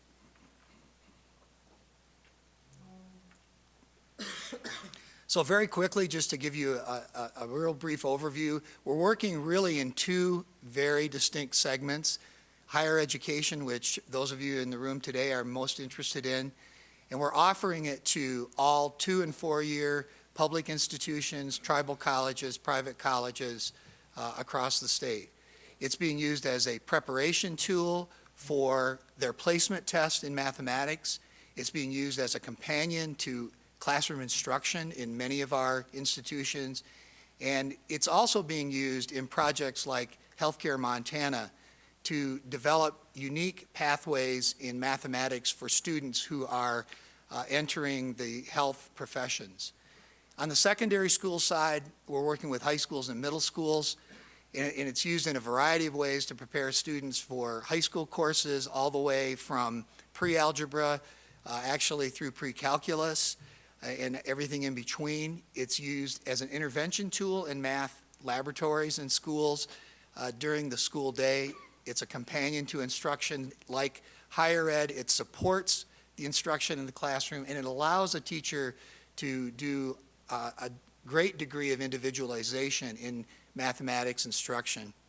Used a lot now, growing area is remediation or summer boot camps for students who maybe didn't fare very well in their math class and need some support before they move into their next level. It also can be used to assess incoming transfer students' level of math awareness and achievement. And I've mentioned ACT Prep and the college math readiness. Next slide. So just to kind of give you a feel where we've been in the 20 months that we've been working with EdReady, and as Dr. Seck said, it is generously supported by the Dennis and Phyllis Washington Foundation. That number, this slide had to be submitted for the agenda a week or so ago. That number now is over 23,000 enrollments of students in EdReady. And you can see it's dispersed across the spectrum that I have mentioned. Next slide. This is just another way of looking at this. We're measuring our growth from January of this year to October, simply because we started in the first several months, we're just trying to create an awareness of EdReady and an awareness campaign. But you can see by that, the blue line, that that represents where we are now as of the end of October. And uniquely in all of this, while we are still doing a lot of work on the 2- and 4-year campuses, middle schools are the fastest growing area of usage, which is encouraging to us in the long term, because that's an upstream use, if you will, to what we were focusing on in our early pilots, which was assisting students to have a higher math placement and avoid developmental ed classes. Next slide.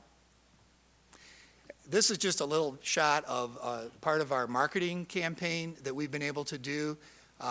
You may have seen billboards around. They've been strategically placed as a kind of a test in Missoula, Great Falls, Kalispell, Helena, so forth. And we've gotten some pretty good response to that. So I think with that, there's going to be another slide that's similar if you want to go right past that. And then turning to Dr. Matt and his information, what I did want to plug here is, though, on our website, edreadymontana.org, there's a video, it's about 11 minutes in length, that was produced by NROC, who were the developers of EdReady. They brought a team to Montana, and it gives you a pretty good feel of what students, teachers, and college instructors are saying about EdReady.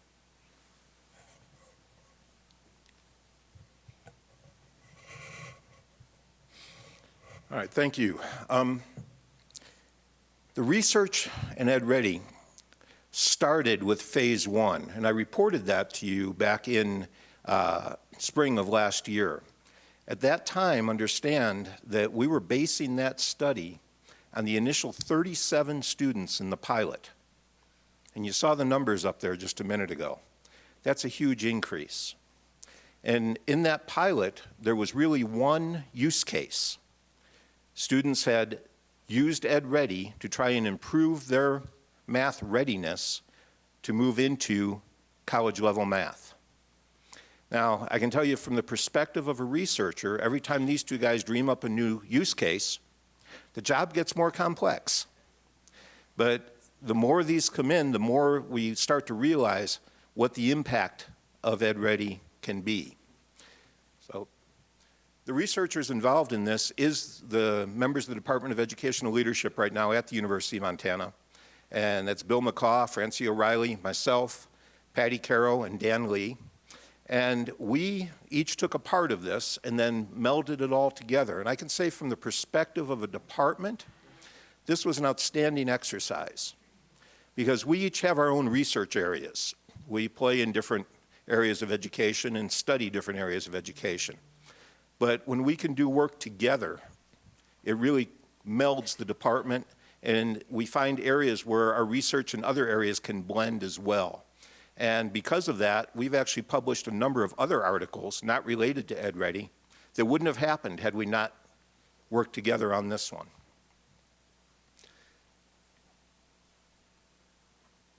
Okay, I think the slides are out of order here. Could we go to the next one? Okay, no, there's one missing. All right, I'll go back. Going through the parts of the study. First, this mirrors phase one. In phase one, it was a 3-part study, but only dealing with the 37 students. Now, we've expanded that to all students that were involved in EdReady in the last academic year. And you could see the numbers for that. In part one, we looked at self-efficacy. And self-efficacy meaning their own trust in their ability to do math. Okay, so self-efficacy with regard to math. And we did a survey of all students who were going into their freshman year.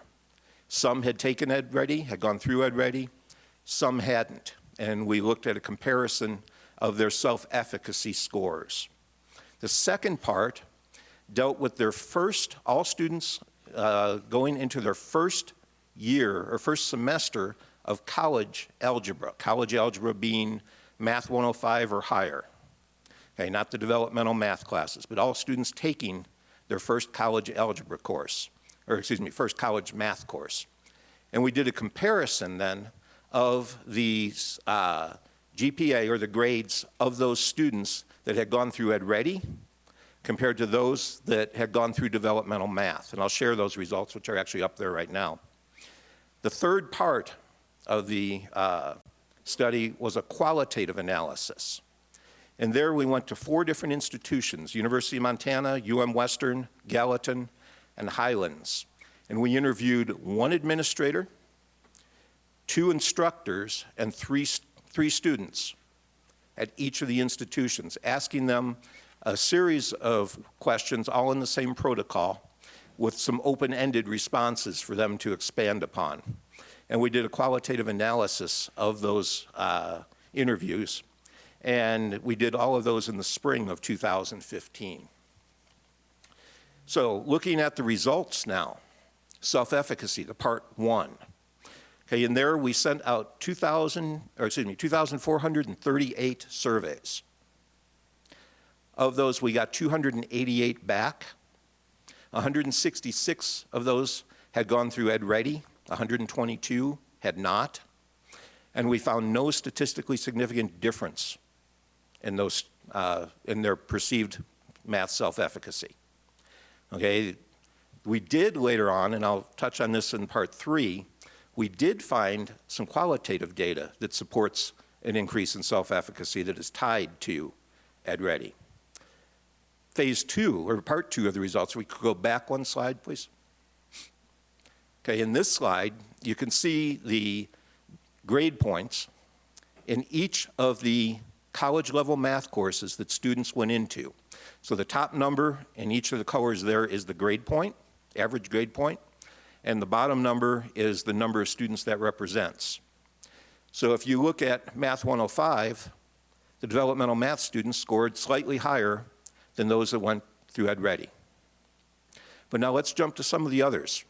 In fact, all of the others. You'll see that the EdReady students performed higher than the developmental math students. And if we look particularly at Math 115, Math 115 is linear math and probability, which is a common course for freshmen to go into. We see that they scored almost half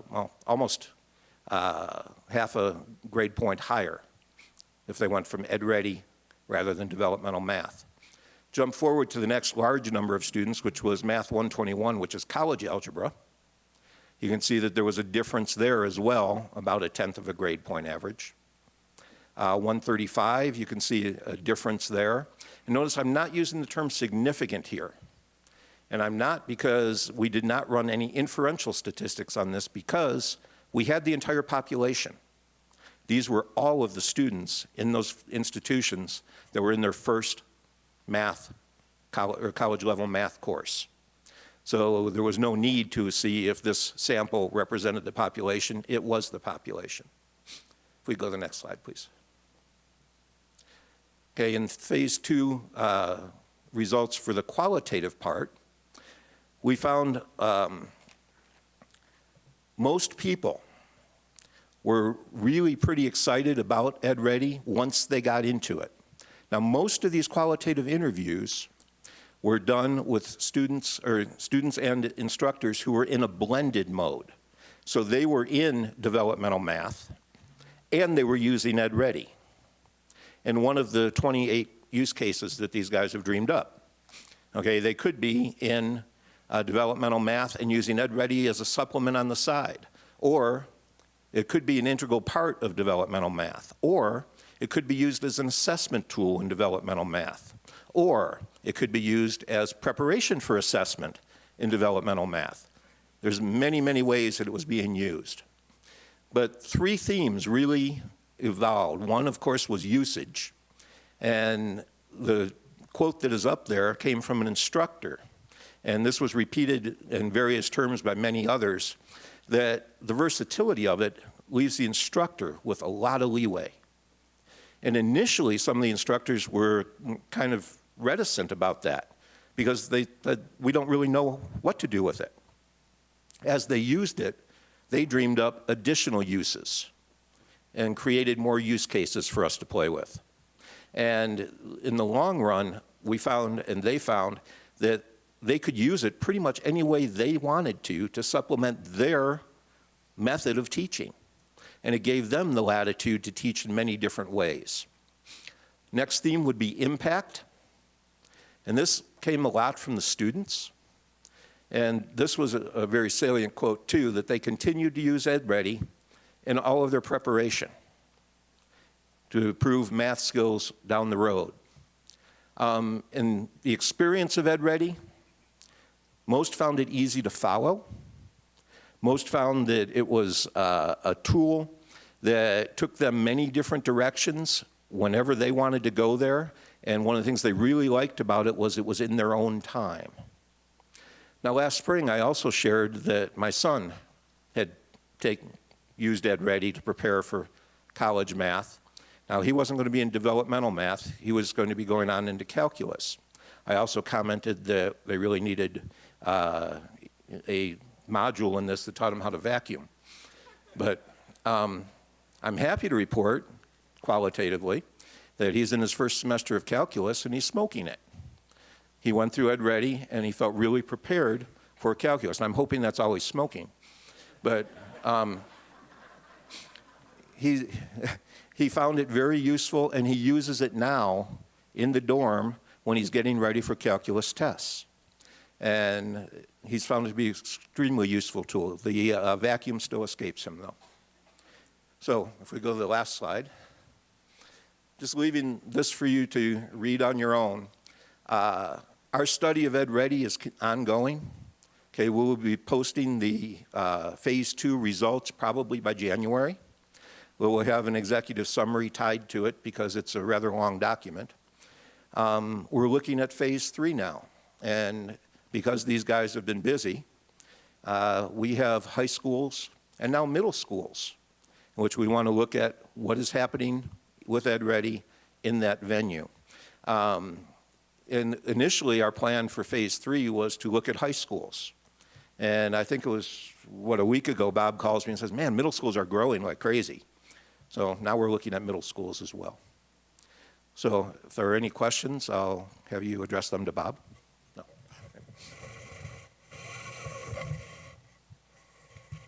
And I'll just, is it on? Yeah. Okay. I'll just close with two things. We're seeing that EdReady is not a panacea for math skills, for sure.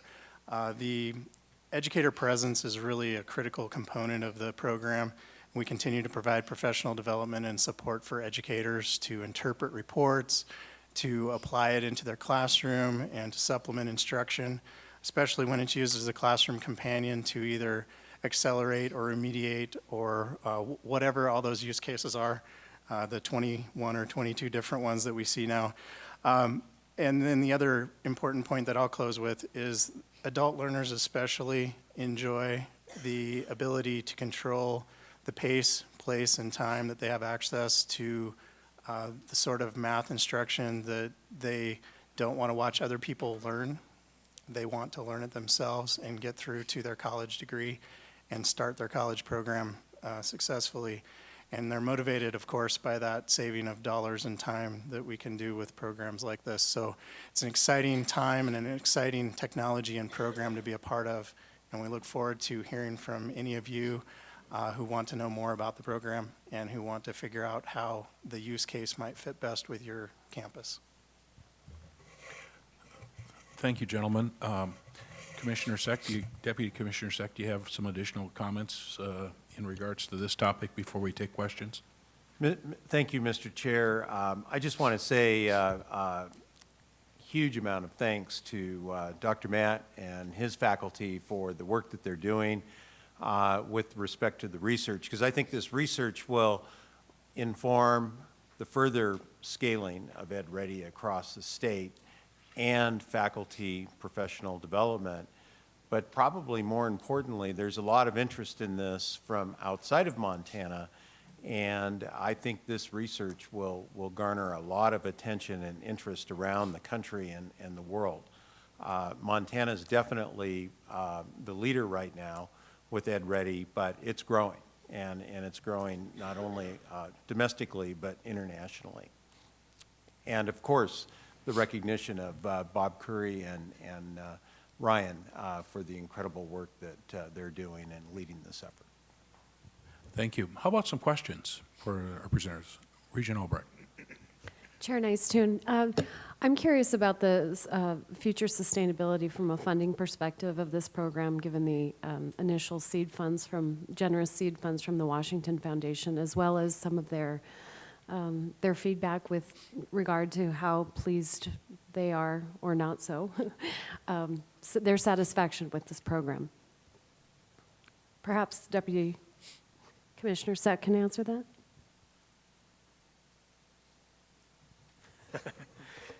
Everybody seems very anxious to jump in here.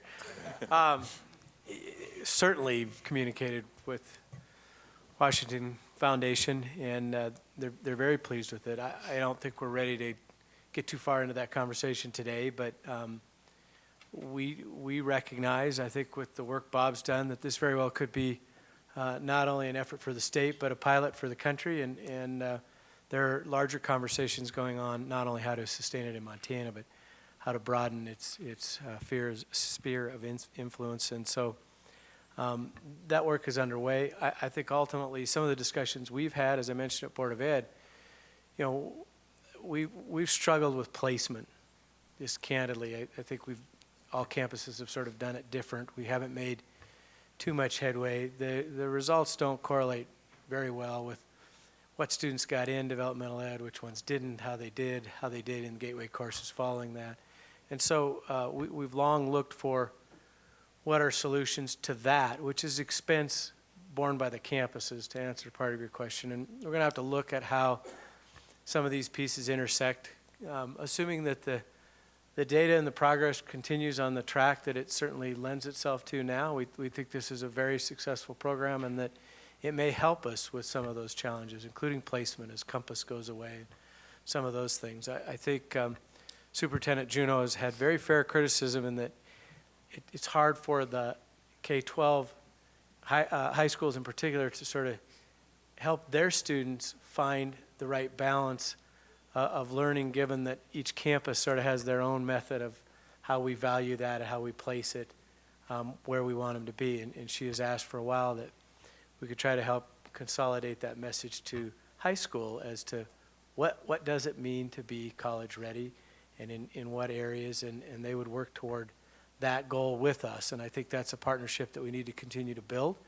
And I also think, as they've mentioned, it's now happening in high school, it's happening in middle school, and that may help really bridge that continuum. But as we involve some of those conversations in this conversation, I think we're going to get to the answers of where this is funded, assuming it stays on track, whether that's that we're seeking more grant funds or that we encapsulate this into our plan as an MUS going forward as part of that placement. And some of those steps, I think, is a little early to tell, but certainly people are thinking about that, working on that, and we'll have more to share on that as we move forward.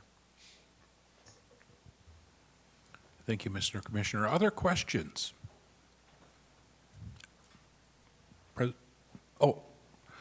Regent Sheehy. I want to thank you for your efforts on this program. I think it's really, really successful, and my family has had personal use of this as well as yours and had the same excellent results. I like your outreach. I like those billboards that you're running. I think the thing I'm most surprised about is how few people know about Ed Ready. And I know it takes a while to get the word out, but I don't know how much you're doing with the middle schools. Obviously, you're doing something because they're learning fast that this is available. But I think if we could get the word out to the middle schools and the high schools in even greater numbers, maybe through the math departments or something, everything you can do along those lines helps, I think, because, boy, is it a useful tool. Thank you very much. And I think the last time I was here, I outlined a little bit of an ambassador program, and if Ryan could just kind of share with you where that's going, because that has a lot to do with the outreach.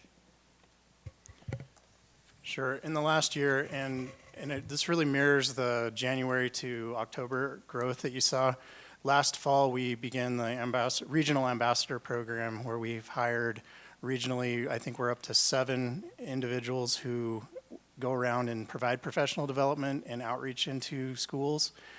Many of them also have other curriculum consortium type jobs or jobs where they're already out in the schools and have developed relationships in those school districts.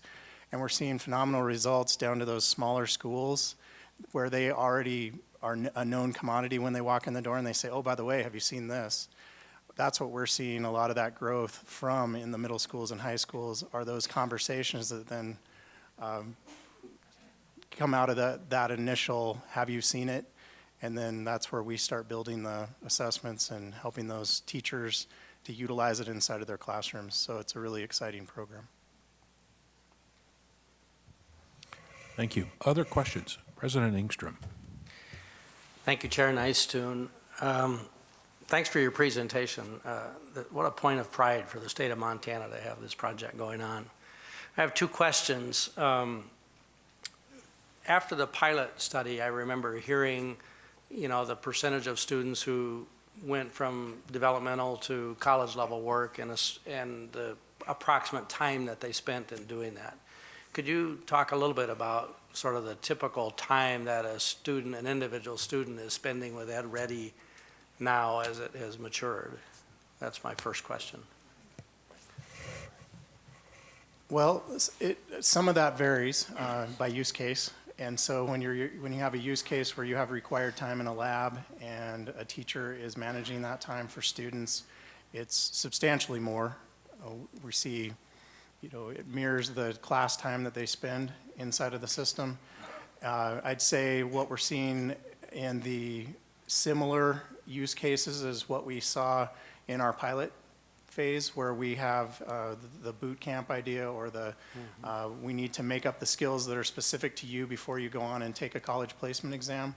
It mirrors that same time of the 12 to 20 hours in the system by those students, and in some cases shorter time, in some cases where they have significant difficulties longer time than that. Thank you. Second question, Chair Nystuen.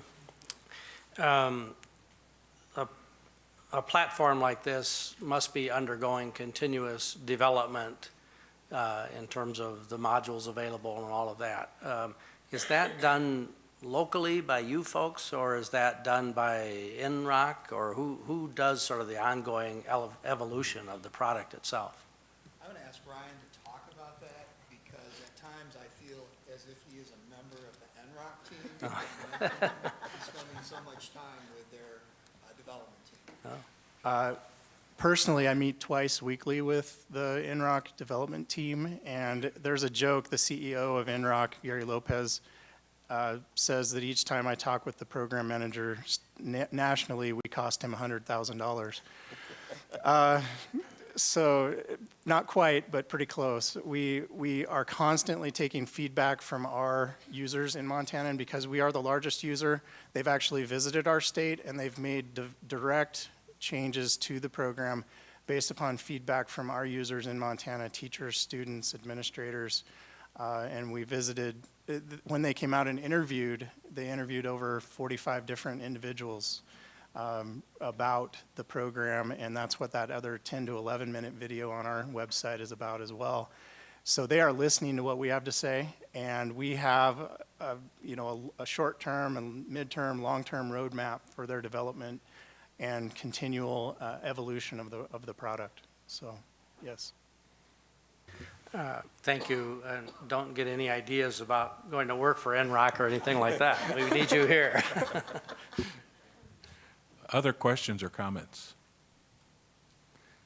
I've got a quick one. How do we provide feedback back to the folks that help underwrite the cost of this to say, your dollars went to a great cause, and here's the impact it has on students and the public as a whole, of what we've done to leverage those dollars to success? Who might address that? Is that Commissioner or? I could start, and that would maybe allow someone else to formulate a different answer. I communicate weekly with Mike Halligan, the executive director of the Washington Foundation, updating him on our numbers of enrollments and fielding any questions, because he quite often has questions with regard to that. And then from our standpoint, we submit a quarterly report both on the financial aspects of our gift from them, but also all of the significant implementation information. Very good, thank you. Other questions? Mr. Commissioner. Mr. Chair, I would just add, it is important that we have those conversations. I think it's getting well disseminated. I will tell you, our funders are very proud of this. We also got a Gates Fund, which in part will help disseminate those results, and we're doing that. Deputy Commissioner Seck and Professor Matt are going to England in a few weeks to actually present on this very topic. It is not only gaining attention in Montana, but it's gaining it on a national level. So we not only need to disseminate the results, but we're getting requests to do that. And I think it shows what a great program and the progress that is being made. And I think we're cognizant of that. But so far, people have wanted to listen, and it's been easy to share. And we'll continue to do that. Thank you. Thank you, Mr. Commissioner. Other final comments or questions? Gentlemen, thank you for a great report. This is impressive. Thank you. So, okay. There's more on math. Deputy Commissioner Seck, would you like to queue up our presentation on a kind of a mid-project report on math pathways? Yes, Mr. Chair. A perfect segue from our Ed Ready update is an update and presentation from representatives of our Math Pathways Task Force. And as you'll recall, the Commissioner appointed this task force also about a year ago. The task force is faculty-led, administratively supported. It was chaired last year by Dr. Jim Herstein from the University of Montana. And this year, we have two co-chairs. We have Dr. John Lund, Professor of Mathematics at MSU, and Mr. Rich Rieberger, who is the Department Chair of Mathematics for Gallatin College. We're also very happy this year to add to the task force Dr. Bob Makwa, who is the Department Chair of Mathematics for Montana State University. And the three of them are with us today to provide the board with an update. And we'll begin with Dr. Makwa. Thank you, Deputy Commissioner Seck, Mr. Chair, Regents. I appreciate this opportunity to provide you an update since we last talked about this initiative at the September board meeting. So over the past 5 years, 16,626 students enrolled in college algebra. It's the largest enrolled math course in the university system. 45% of those students failed the course, were not successful. 45% of those students made a D, an F, or withdrew from the course. So that's about 7,300 students who either need to retake the course or also fall into that at-risk category of not being retained, of not graduating, of dropping out of the university. So college algebra goes by the common course number of math, or M121. It's designed as an algebraic intensive course to provide students the information or the background so that they can take calculus. Right, so the course is delivered in a way that we're preparing students for calculus. 60% of the students, so 60% of those 16,000 students are taking college algebra as a terminal course, meaning they have no intent and no need in their program of study to take another course.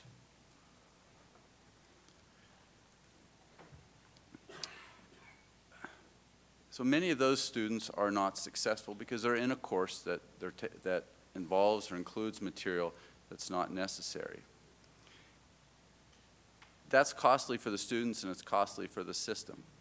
If 7,000 of these students are retaking the course, that's 183 additional sections, 23 additional FTE faculty members teaching 8 courses a year to cover those additional students. So the data and our experience indicates that these students would be better served taking a less algebraically intense course, something that focuses on quantitative literacy, statistics, logical processes, problem-solving skills. And so that's a lot about what Math Pathways is targeting. The Math Pathways project is examining this data and coming up with better approaches for advising and putting students in the right course so that they can be successful. We believe that students that are in a course that's relevant to their career aspirations will have a greater interest and will be more successful in passing the course and moving onwards. So that's just a bit of background. I'm going to turn the mic over to Professor Lund, and he's going to give you some more information about where we're at today on Math Pathways. Thanks, Bob. Since our meeting in Butte in mid-September, the committee is, you saw our 5 recommendations. They were previewed there. The task force committee met in Bozeman at the end of September. We refined these recommendations. Then the day after the committee met, my colleague Rich Rieberger, myself, and Alicia Hotelling stayed in Bozeman. We wrote the first rough draft of the report. This report was then submitted to all the members of the committee. We invited solicitation, feedback from them. That was reassembled by the chairmans and Bob Makwa here. This report was taken to Dallas, Texas. It was previewed in front of other states that are involved in the pathway movement. There's 5 of these. The Complete College America people, the Dana Center people, they all previewed it. They spoke very favorably of it. We brought it back here, and through Deputy Seck's guidance, the final draft of which you were provided a copy in the recent past is our submission, the actual recommendations for review. I'll turn over to my colleague, Rich Rayberger.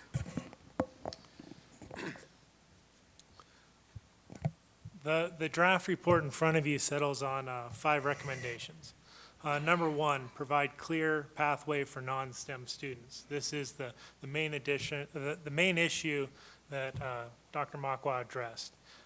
Options for students who do not see calculus in their future should not include extensive algebraic preparation. Many of these courses do exist system-wide, but there is a problem in the culture of advising about undeclared students, about what may open the most doors for future study. And I think what the data in the report shows is that college algebra does not do that. And in fact, it has the potential to close as many or more doors than it could open for an undeclared student.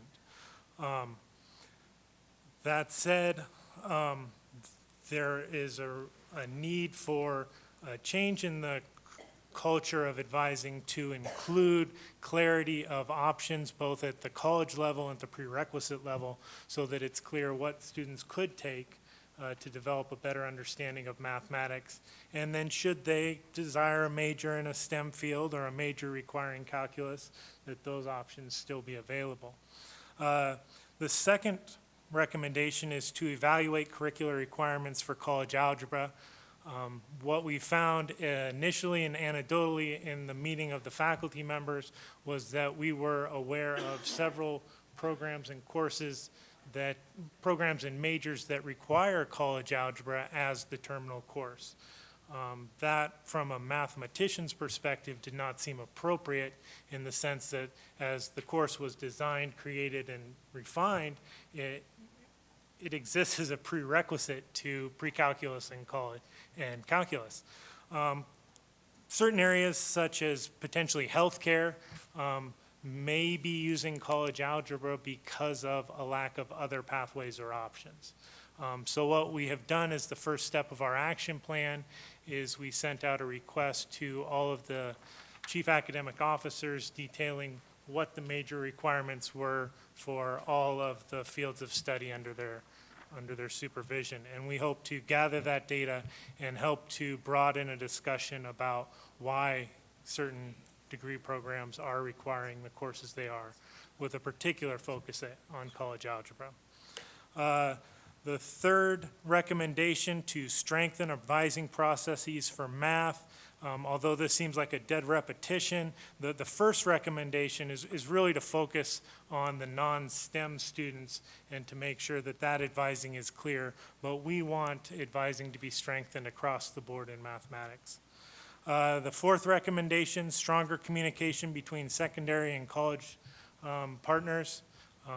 Should be clear that as we change potential requirements or pathways, that also be communicated to our K-12 partners.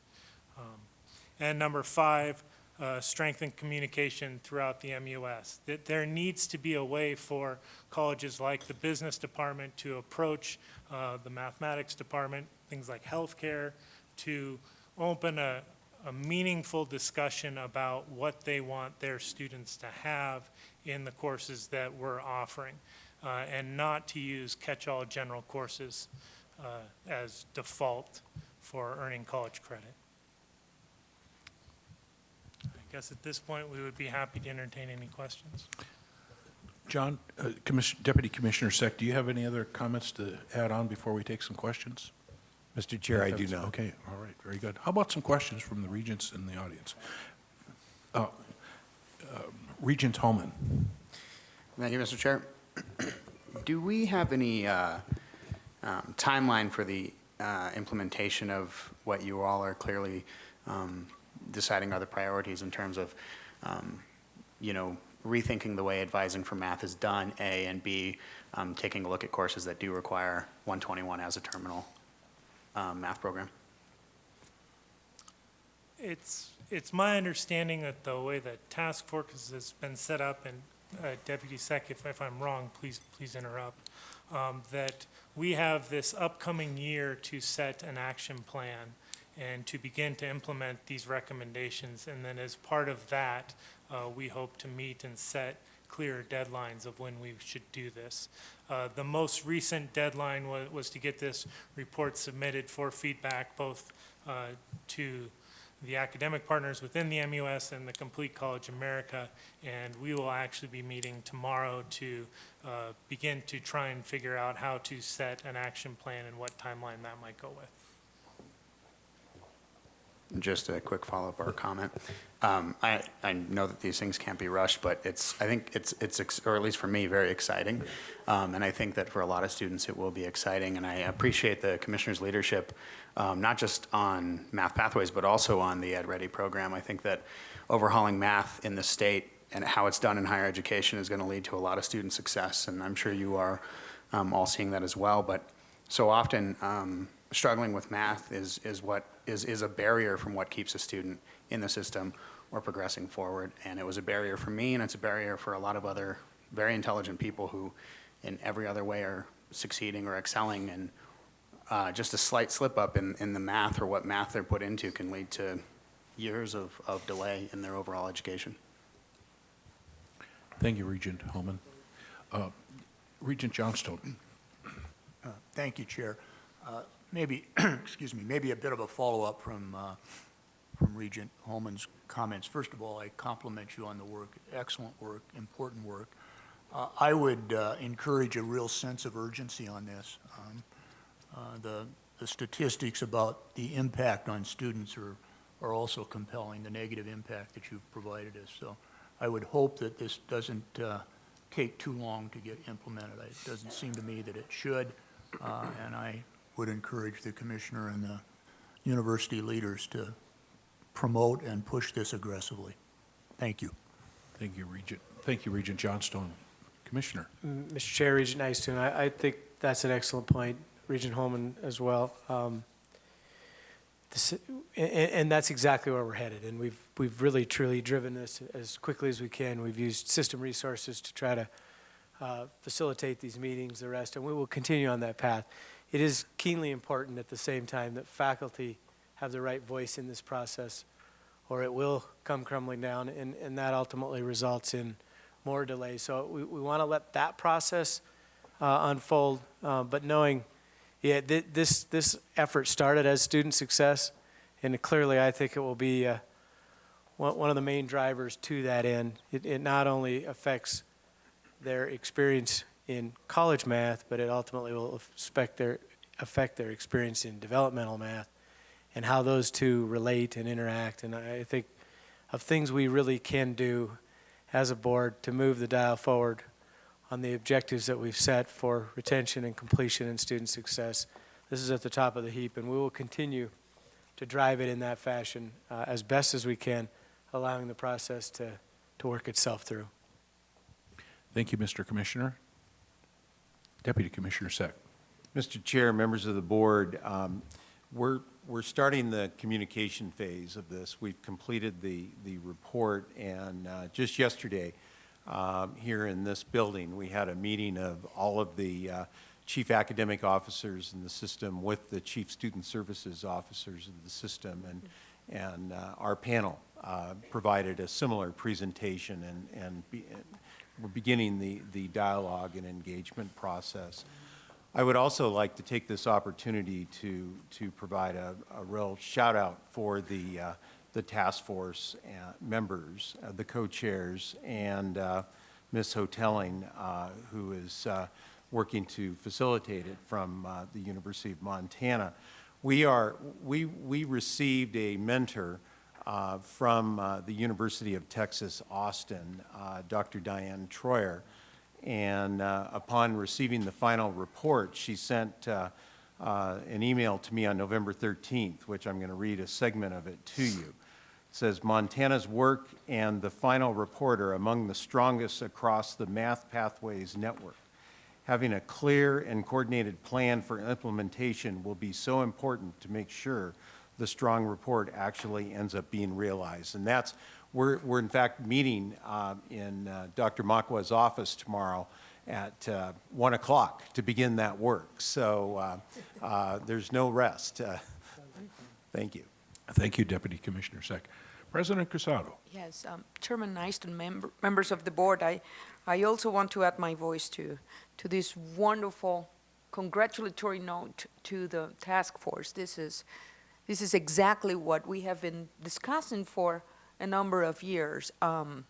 We have noticed that there is that direct relationship between student success and success in math. And if we're able to solve this problem, you will see as a cascading effect that our student retention will go up and also our graduation rates will go up as well. The other part that it's very, very exciting is when Deputy Commissioner talks about the Dana Center, Montana is just one of only 6 states that it's currently working with the Dana Center at University of Texas in Austin. And not only that, we have a unique opportunity to be leaders in this reform.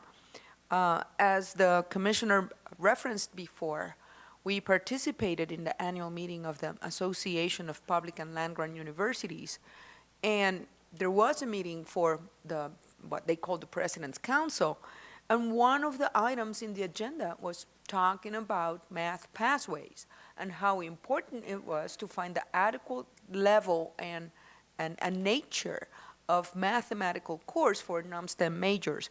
Actually, I was taking a look at the report here and take a look at the objectives of a task force that they are about to put together, and they sound just exactly what our task force is talking about. These are their objectives.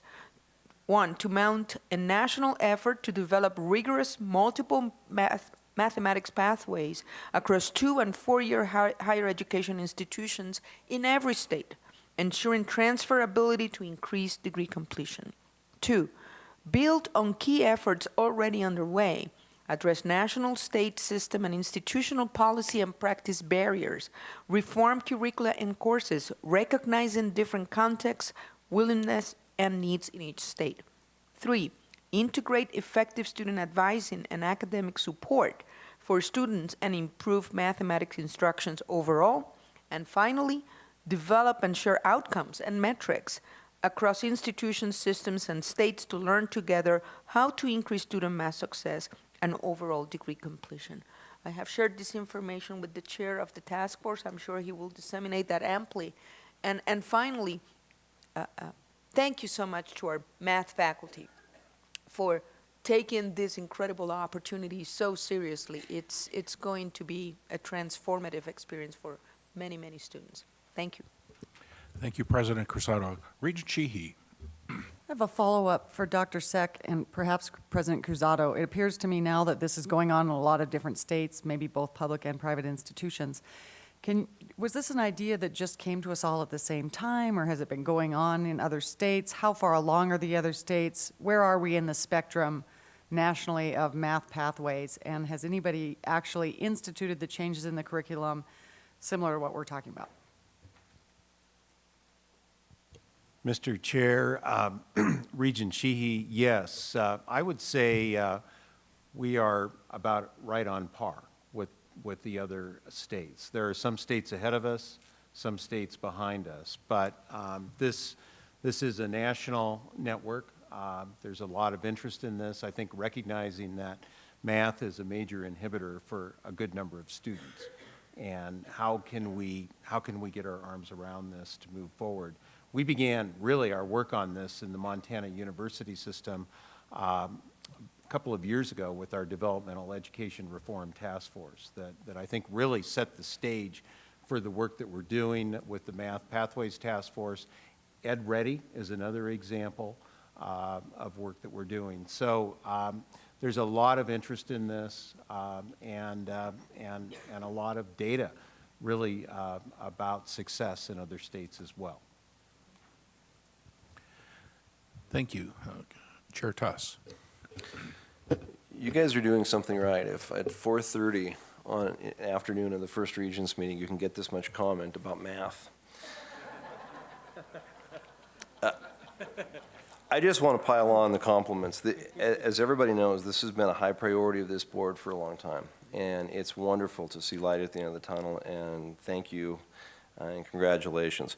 I do have a question relative to the recommendation for the non-STEM pathway that you have up here. I believe in my last communication with Complete College America, there was some question about that middle box in there, that developmental education box, and there was more conversation about the success of going the co-requisite route.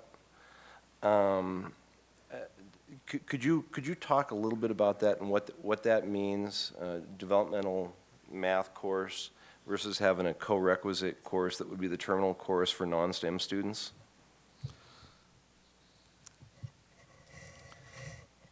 I think the co-requisite course, the co-requisite part of this is probably the newest part of all that's out there. The least understood, the most misunderstood, and the greatest amount of variance across the nation for the parts that are doing the co-requisite. There is some good data. There's some data from CCA that they have published that is compelling, yet I would say the Math Pathways Task Force hasn't dug into that deep enough to say whether or not we truly believe it to be good or bad data yet. To kind of go back to the question over here about where are we in the process and was it on our own or not, the later part of the report here does point out a lot of things that we did and have done on our own that align nicely with this, that have laid the groundwork for easy implementation. Many of our campuses are experimenting with different ways to adequately prepare these non-STEM people for this qualitative literacy course. Some examples, probably the one I'm most familiar with is out of my own college here at Gallatin College. We have created a developmental education course called Math Literacy, which is really tailored for very low level incoming students to get them in one semester ready for quantitative literacy. The course described in the report, we've labeled as Math 101 in our discussions, the idea of a very easily labeled course, but it aligns very well with what MSU calls Math 145 and what University of Montana calls Math 105. So this course, in a pathway sense, was created in a way to go from 2 preparatory, 2 developmental courses down to 1, so that students are getting to the college level faster. I know that Helena College is experimenting with our materials and our same general idea, but in a co-requisite kind of model where the students would attempt to take it at the same time. That I know of because it came across my desk for the Common Course numbering approval. Was it in line with courses already offered? And that's definitely a good thing for us to be working on, and we are working on it. How that piece fits together, there's a lot of skepticism about how well the co-requisite piece could work on the STEM side. And so we are approaching that very cautiously, but we are investigating it pretty much as we speak.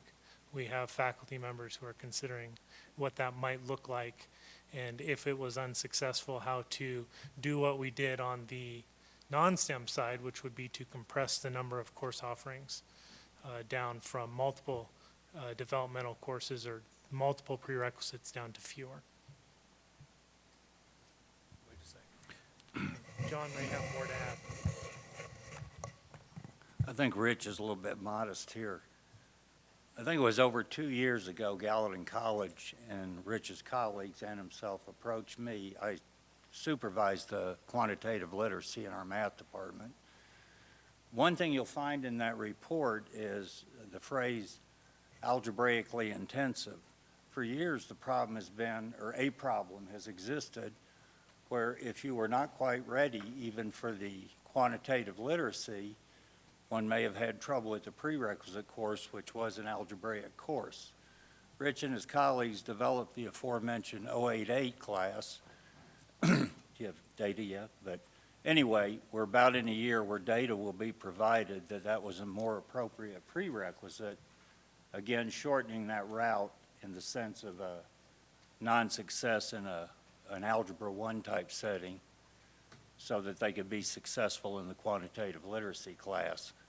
And how all this, again, fits in with the co-requisite model or the model at a higher level, say, college algebra to pre-calculus is, as Rich commented, presently under study at some level. I don't know if that done. Since we're all piling on, I also want to add the governor's voice to this, and thanks to the task force and the commissioner's office, especially for the sense of urgency around this conversation. And again, to go back to our comments this morning, I think the recommendation about communication between secondary and post-secondary, I think, will be really important in this, because it's it could be a big shift, not only at that level, but in terms of what secondary is preparing students for. And so I want to just emphasize that'll be an important piece as well as we move forward. And I'm glad it's on here and keeping that in mind at the top of your minds. But thank you for the good work, and I think it's a couple steps forward for sure. Gentlemen, I've got a quick question for you, and let me put it back in the context of 44 years ago. I was a freshman at college at North Dakota State University pursuing a Bachelor of Science degree, and I had to take college algebra and calculus. And I thought the other day, I said, so today as a bank president, am I ever applying any algebraic type of equations, or heaven forbid calculus, which I learned? By the way, I saw a student out in the lobby, President Cruzado, that had a calculus book at lunchtime, and it was that thick. And I'm going, man, I wonder if I learned all that back in 1971 or 72 at NDSU in Fargo.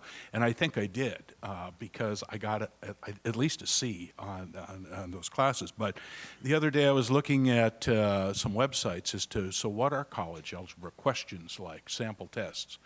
And I couldn't even come close to trying to solve some of those equations. So I'm a huge supporter of what you're doing here. However, I put this in the context, though, that back 44 years ago when I was a freshman, there was, my university, it had the rigor associated with college-level math and algebra and calculus to prove up that I could understand how to work through equations and work through the process and all of that. How do we make sure that your colleagues that are putting together these non-STEM related curriculums and so forth still maintain a level of rigor in those courses so that your colleagues and our universities don't feel like we're dialing it back to just as a way to work around to make it so that we can put more folks through the system and so forth? So the question is talk about the rigor that you're going to build into this, especially for the non-STEMs, for those folks not taking the algebra. In your perusal of the website, did you run across the compound interest or the annuity or no, loans? I have that figured out. But seriously, when we see people applying for loans with us, I mean, we're going, whoa, cow. I mean, they don't have a grasp of what it is to, from a modern-day financial world, just to live life and apply for a loan and some things like that. So we've missed a lot of that in the process here. So I was just going to mention this is a topic in the 145 course here. It is covered. They are tested on it, and they could probably get a loan at your bank. Good, very good. No, but seriously, I'm looking for what's the rigor for the non-STEM that's still a critical part of coming out with the sheepskin at the end of 4 years or so. Right. And do we get to compare rigor to your experience in North Dakota? Or is this kind of by modern standards? Mr. Chair, that's a good question, and that question has been asked a number of times over the last couple of years, especially as we've instituted performance funding, in terms of of paying more attention to retention and graduation and rates and all the things associated with that. I actually think this is an excellent example of how we're trying to address the persistence of students and the retention of students without reducing quality of courses, right? College algebra is going to stay college algebra. It's about getting students in the right course for their program of study. We currently have quantitative literacy types of courses that we've been offering for years and with good results. Good results in terms of the students are prepared to pursue their programs, which are non-STEM programs, and they do well. And so that's going to continue. Nothing is going to change in terms of the rigor of these courses. It's about getting students into a math course that's relevant to their career aspirations. Our faculty, the one thing that would get us in trouble is to ask faculty to reduce the rigor of the courses. We could change the dial in those pass rates. And those pass rates, I mentioned at the beginning, and I hated starting off negative, but those mimic the national numbers. And that's why the projects like the Math Pathways are gaining so much momentum. This is a national issue, and it's not necessarily a modern issue. This has been going on. Many of us have had experiences in math, and good and bad. So this is not new. And the struggles that students have in math are not lost to the math departments at any of our universities. One reason that we're going to take a very calculated approach to implementing these recommendations is that all of our math programs are already working on many of different types of initiatives to help students get through math. And we want to make sure that all of these initiatives fit together. And there's other initiatives going on at the statewide level, like placement and assessment, developmental math. And there's a new initiative that was mentioned on co-requisites, studying the co-requisite model and to see if we can implement that. So there's a lot going on. There has been a lot going on, and we have plans in the future. But none of that involves watering down courses. Well, because I presume there's even an element of risk for accreditation if you dialed it back to the point where the accrediting bodies would say, well, no, wait a minute. I mean, you don't have it here anymore. Is that a fair assessment? Yes, it is. Chair, And that may be why some of these courses that as mathematicians we don't understand are requiring college algebra, that we have been told that in some cases they may be a requirement of the accrediting agency. Thank you. Mr. Commissioner. Mr. Chair, Dr. Sack spoke a little bit about Diane Troyer, who spoke to our group from UT Austin. She really took that topic head on, and I was very impressed with her thoughts on that. In many ways, by identifying and aligning that curriculum or math more with that curriculum, you have the ability almost to increase rigor within those. It's more relevant to those, and even to the extent that we could increase rigor in 121 itself, which has now really been broadened to try to meet the spectrum of what every college student needs, and that's not what it was intended for either. So I'm certainly not the expert on it, but I will tell you that I thought she did a good job really hitting that head on, and it helped me see that not only can we avoid watering down the curriculum, but in many ways we can strengthen the curriculum and the math that is within those curriculums to a higher level as it's relevant to the program of study that they're in. Mm-hmm. Mm-hmm. President Cruzado. I also want to add, and that's a fascinating topic, and I love the image of the pathway because that's exactly what it is. I also was a freshman, not 40 years ago, but close. And in my case, I studied literature, and I had to take pre-calculus. And I did, and I passed it the first time. But the problem is, I never took calculus. So at the end of that road, there was a big black door. What was it useful for, right? So it boils down to two things in my mind. The question about relevancy, right? Would I have been better served not by totally eliminating the mathematical requirement, but rather asking me, take this statistics course, or finance course, or game theory. I mean, there are a number of opportunities out there that we just need to explore so that we avoid the following temptation. And 40 years ago, when I was a freshman, and 50 years ago when you were one, it was a prevailing different way of thinking about college education. And that was the model of the survival of the fittest. And we just need to ask ourselves if what we were doing in asking students to take those courses had less to do with mathematical literacy and more having to do having a baptism by fire. We just wanted to say, okay, these individuals are qualified and these individuals are not qualified. And in the process, I fear we lost a lot of talent that could have made a big difference in society. So today, we know better. Let's apply rigorous mathematical requirements that are also going to be of great value to that student in his or her career, in his or her life, so that 40 and 50 years from now, when he sees those mathematical problems, they're not Greek to him, but they say, I have used this and it has been helpful to me. Thank you, President Cruzado. Regent Homan.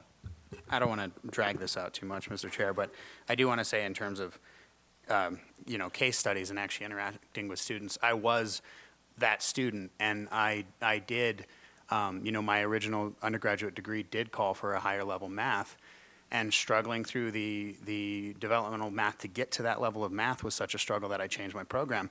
And even therein, which I think is the opportunity for changing advising, the math that I was told that I should take, even in my new program, was much higher than I actually needed to take, which on our campus was 105 for my new program. And when I took 105 and succeeded, I actually did very well, but more importantly, I actually learned things that were applicable to the career that I wanted to go into. And quite frankly, I wish I'd have taken 105 before I took the LSAT, because I would have learned skills directly there that would have helped, not that I did poorly, but I would have done even better had I taken that, so. Thank you for sharing your story. Anything else? Well, we would like to again extend our sincere appreciation to you and your other dozen colleagues that have been working on this. We look forward to additional reports back from you as to the progress you're making. I think you've got solid endorsement of this group to onward and upward from here. Gentlemen, thank you.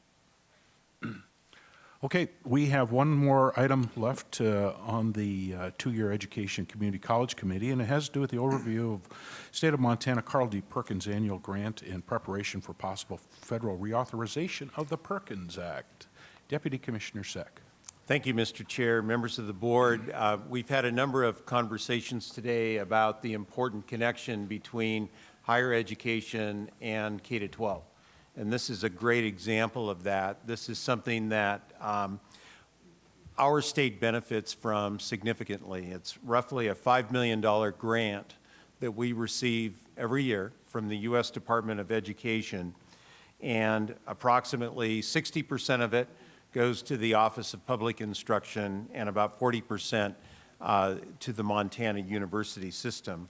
Our office in the Commissioner of Higher Education office is the lead agency for the grant, but I cannot tell you how closely we work with our good friends at the Office of Public Instruction on a daily basis. And I'm very pleased to welcome Mr. Steve York, who is the Assistant Superintendent for OPI, and Mr. T.J. Iyer, who is the Director of Career and Technical Education for the Office of Public Instruction, to provide you with a brief update.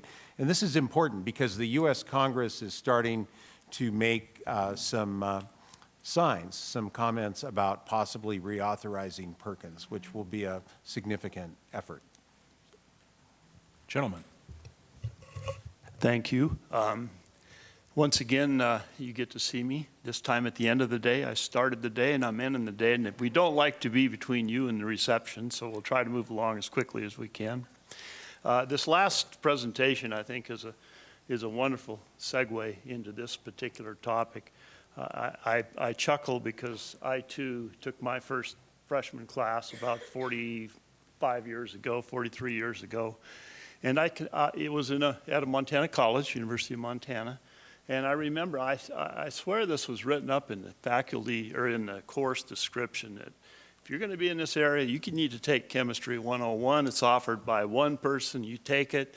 There'll be about 500 in there, and 250 aren't going to pass a class. And you will not be here after the first semester.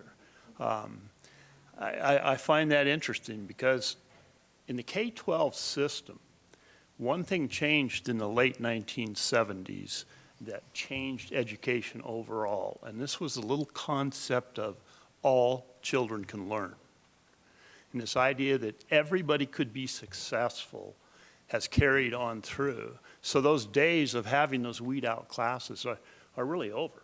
It's a huge investment for families and children and students, and so we need to find a way for everything to be relevant and successful. The second thing I'd like to mention, again, is to thank Dr. Seck and his team. We do have a wonderful relationship. I'm very proud of what Mr. Iyer and the crew at OCHI has done with career and technical education. I think it's the future. I really, really do. We're doing things right. Commissioner Christian brought up a term, as did President Cruzado, about relevancy. And this is something that I would like to point out. I get to talk about this from the 30,000-foot level, with more of a philosophical bent than others. The reauthorization of Perkins, the Perkins Act, and it was named after Carl D. Perkins, who is a representative from the state of Kentucky, who passed away in the early 80s, was very, very active in these sorts of programs. The focus was changed when it was reauthorized in 2006. It was moved from the concept of vocational education to career and technical education. It also required that states proactively develop systems that focus on career pathway development. So before I have TJ tell you about what's going on in Montana, there's three things I want you to remember, and this will be that first slide, please.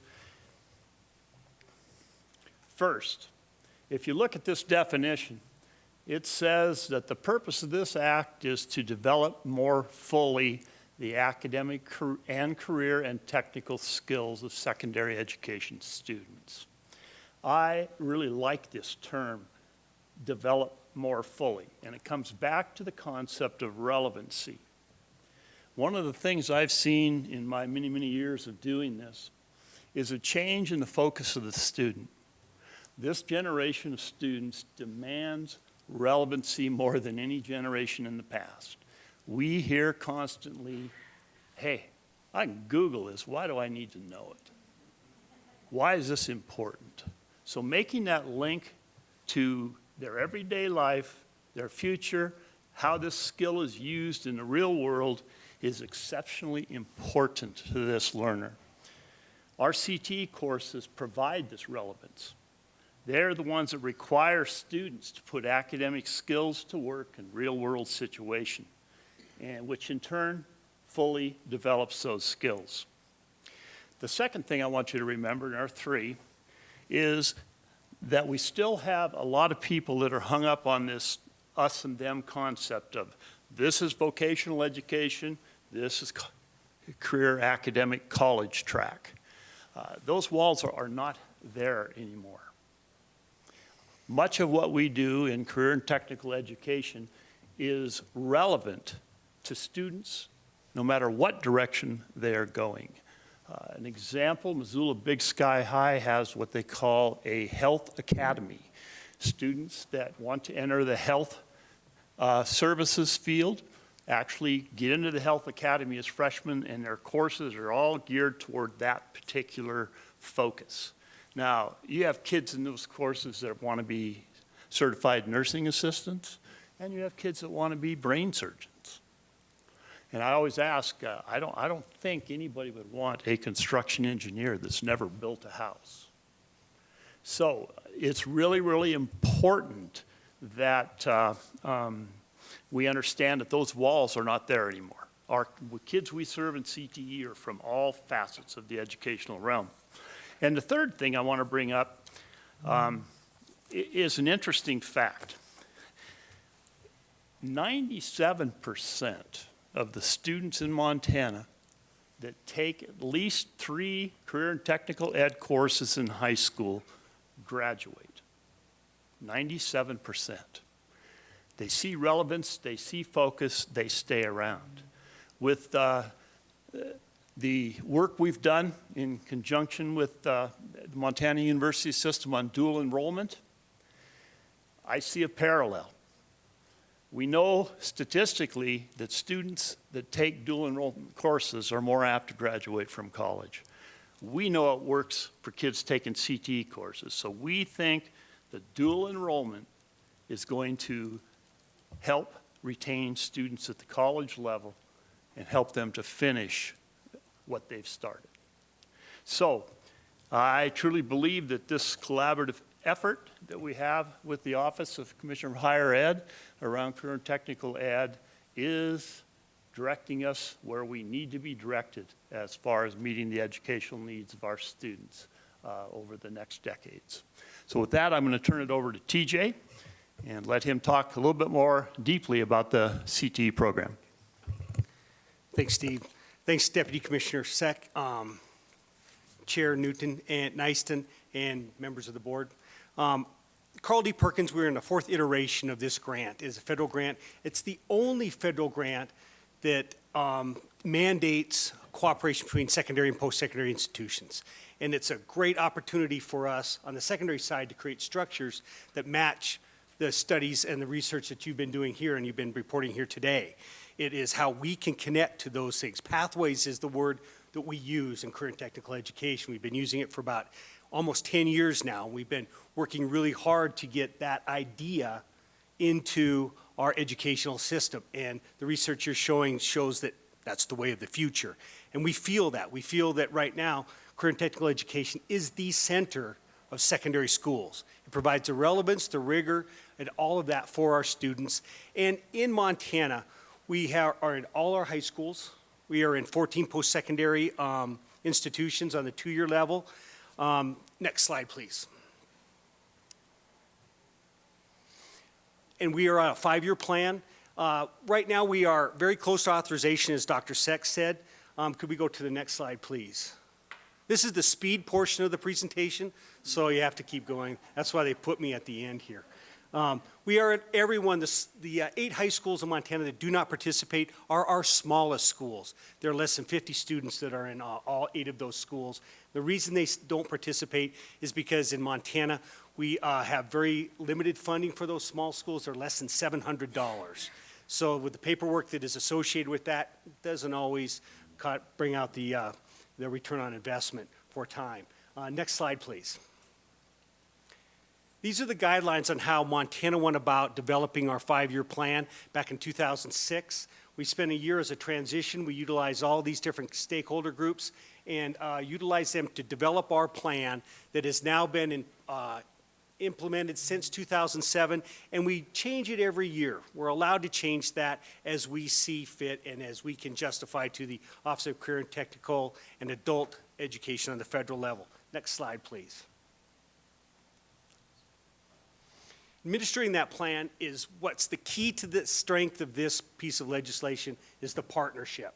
Dr. Seck's office and the Office of Public Instruction are partners in all the things that we do.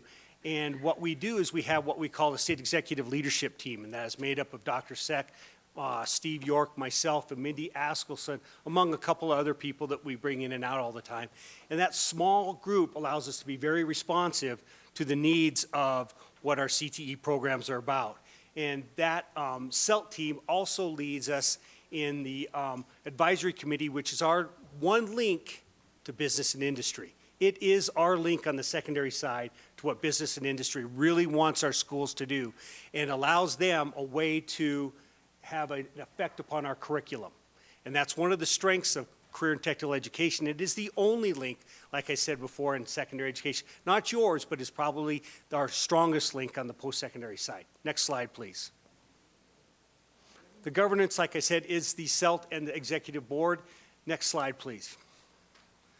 And right now, we are looking at reauthorization. There's been quick work the last month on ESEA, which is our major legislation on the secondary side. Of course, you know that the next piece of legislation is the Higher Education Act. Then we follow with the Carl D. Perkins Act. Hopefully, will be reauthorized this spring.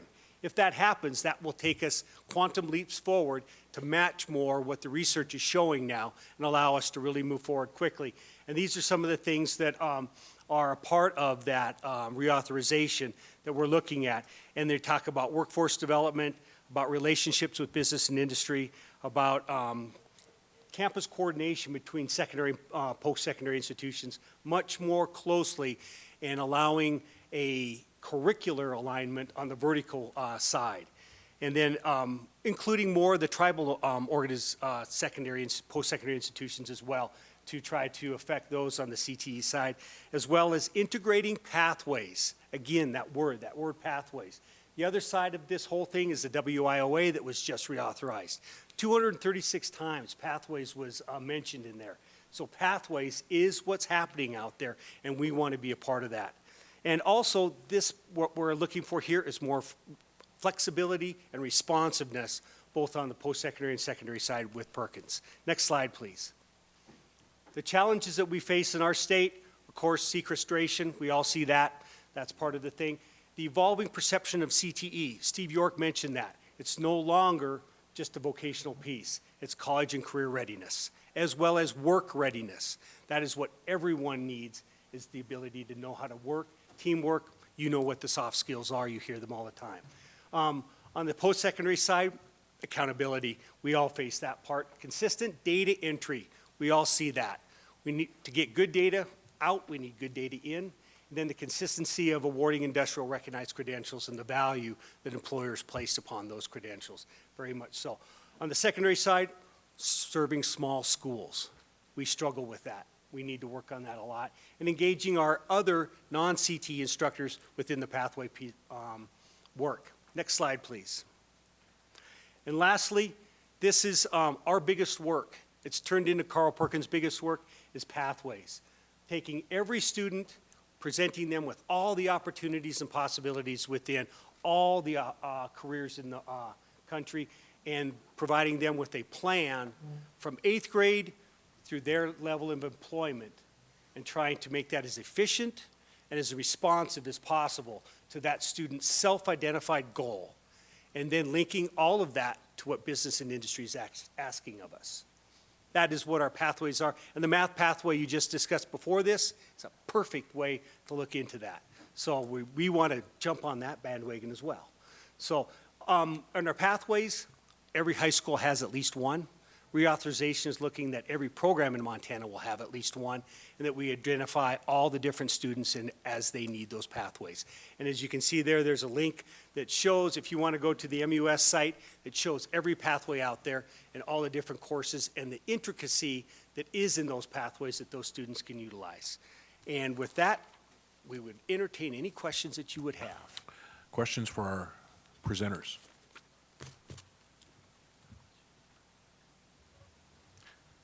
The reception is that way. Yeah, seeing none. Thank you, Steve. Thank you, TJ. No. Okay. Deputy Commissioner Sack. Mr. Chair, I just want to reiterate again the incredible partnership that we have between our two offices, and the work that Steve and TJ and the specialists at OPI do, and the work that Mindy Askelson in our office and Amy Williams do. They work together as an incredible team. Thank you. With that, Mr. Chair, we conclude the two-year Education Community College Committee, 13 minutes beyond our allotted time. Thank you, Chair Nystuen. Very good report. Thank you very much. We will now open up the floor and the podium to public comment. As Regent Nystuen mentioned, we're slightly behind. But we certainly welcome those with public comment for the Board of Regents to step up, and please state your name, your affiliation, and thank you for being with us today. Thank you, Mr. Chairman. My name is J.D. Figuera. I'm a 47-year-old taxpayer, student on this campus, and the father of a student on this campus.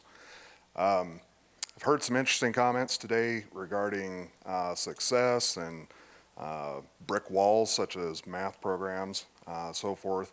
I'd like to make just a very brief, quick story regarding a few other things that are brick walls, not only for myself, but especially for a lot of younger students that really don't know how to speak for themselves. During the past 3 semesters, which I've been here for 5 now, I have unfortunately experienced some medical issues along with some back injuries. This year, 4 weeks in, I experienced another one. It kept me off campus for almost 3 weeks, and then a little bit erratically for another 3. During this time, I experienced some excellent help from most of my professors. I was taking 21 credit hours, except one. One particular professor told me in no uncertain terms that it was my responsibility to catch up on my own, that if I missed any further classes, too bad. I was also initially refused an accommodation regarding my back issue for proper seating, etc. I approached the department head for this professor by email, to which I was never responded to. After turning in all my documentation to the disabilities office, I was eventually given a little bit of accommodation that I needed. However, it was coming a little bit late. When these issues happened, I tried to do the best that I could. I also attempted to contact this professor via email a couple of times, to which I received no response. At that point, I went ahead and filed a written instructional complaint with the department head. That was 4 weeks ago. I have still not received any kind of communication. This last week, 1 week ago today at 2 p.m., I emailed the provost per the university website, and I have yet to have a response back. So it's to this extent that I'm bringing these issues up, largely because I feel that system-wide there needs to be 2 issues addressed. The first is the policy regarding students who run into a medical injury or a serious illness. To my understanding, from all I've been able to find on this university's website, is that it's up to each individual instructor and their discretion. Personally, I find that unacceptable, and I find that a brick wall to students. If you have documentation and you have the ability to continue on, but you need help to get there by being explained, excuse me, I'm a little nervous. If you need help to get your classes completed by either refreshment from the professor regarding lectures, additional materials, etc., you should, as a student, you should not be told no. I just think that's unacceptable. And so I think that a policy needs to be put in place system-wide that states what will happen if you experience an injury, if you experience an illness. It cannot and should not ever be left up completely to a professor's discretion. That is unfair to every student's success. That said, the last policy is that I really think that there should be an internal discussion here by our university leadership about how we're servicing students. It's a great thing that this university has increased students that have come here. That's enrollment is awesome, but at the same time, I think some of the departments, especially faculty, are feeling a pinch, and so the best way is to try to not to deal with problems. If we have more students on campus, we have more issues. Ignoring communication, ignoring responsibilities won't solve that problem. That will only contribute to more students who eventually leave. And that was really all I had to say today. Thank you. Thank you very much for being with us today. Thank you for your comments. Further public comment? Welcome. Hello. My name is Colette Kirchhoff. I am a local family physician here in Bozeman, Montana, and also a proud graduate of MSU many years ago. I received my medical degree in Chicago and my residency at Northwestern University and came back here to Bozeman, and I've been practicing medicine for 20 years now in Bozeman. I'm also the hospice medical director, and I'm also WWAMI faculty. I've been teaching in the WWAMI program for the last 20 years, and I'm here to talk to you about the Burrell College of Medicine and MSU's affiliation with that.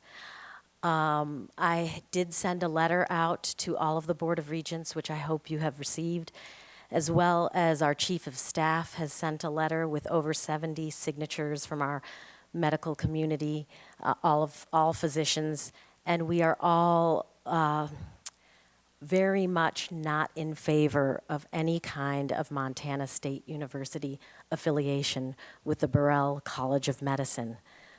The main reason is because it is a for-profit medical school. For-profit medical schools were actually banned in the United States. We did not have the first one reopen until 2007, and there's only one for-profit medical school now that is open in the United States, because the Burrell College of Medicine that has just recently started in New Mexico has not matriculated a class yet. It has no track record. We as physicians are very upset that MSU is affiliated with this.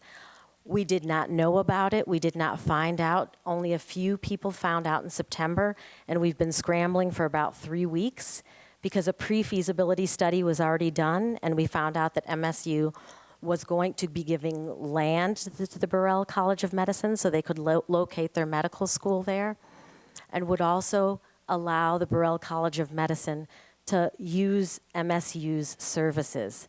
That is what we understand. And of course, if we don't understand everything perfectly, it's because most of us have been left in the dark. We were not involved in the pre-feasibility study. There was not a single physician of Bozeman who was contacted to talk about this. Physicians understand medical education. Medical education is crucial. And it's been absolutely wonderful what we've done in this community and in this state with the WWAMI program. The WWAMI program is the #1 primary care medical school in the nation, according to U.S. World News Report. It's a great school, and it's taken us a tremendous amount of effort to put that school together. And only just last year, we increased that school to 30 students, all Montana students. I have a student right now who's from Webo, one from Miles City. I have students from Clancy. I have students from small towns who are going to become doctors. And part of the reason they can afford to come here is that they can pay for this tuition. And we have graduate medical education slots for them, barely enough. And now we're talking about affiliating with a private for-profit school that's going to bring 600 students here. And we're all very upset about it. I've been very proud of Dr. Cruzado, proud of my university, MSU, and very proud of WWAMI. And this has the physicians very, very concerned. I hope this will be on the agenda at the next Board of Regents because many physicians would like to come up and speak. We're sad that a pre-feasibility study has already been done and it's going to the next phase. We agree that the Burrell College of Medicine can come here on their own if they want to and try to apply. That's fine. What we don't like is that MSU is involved with the affiliation of that College of Medicine. You're already involved with WWAMI, one of the best medical schools. If there are any questions, I'd be happy to answer those in relation to that letter, or you can ask me later, and that's all I have to say. Thank you so much for your hard work and efforts. Thank you for your comments. Further public comment?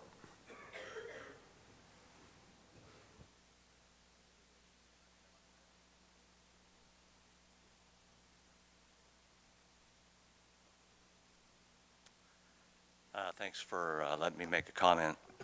My name is Patrick Holland, and To preface my comments, my involvement with WWAMI dates back to 1972 when I was in the inaugural Idaho class. I'm a retired obstetrician gynecologist after 30 years here in Bozeman, and I had first and third year WWAMI students in my preceptorship for 27 of those 30 years.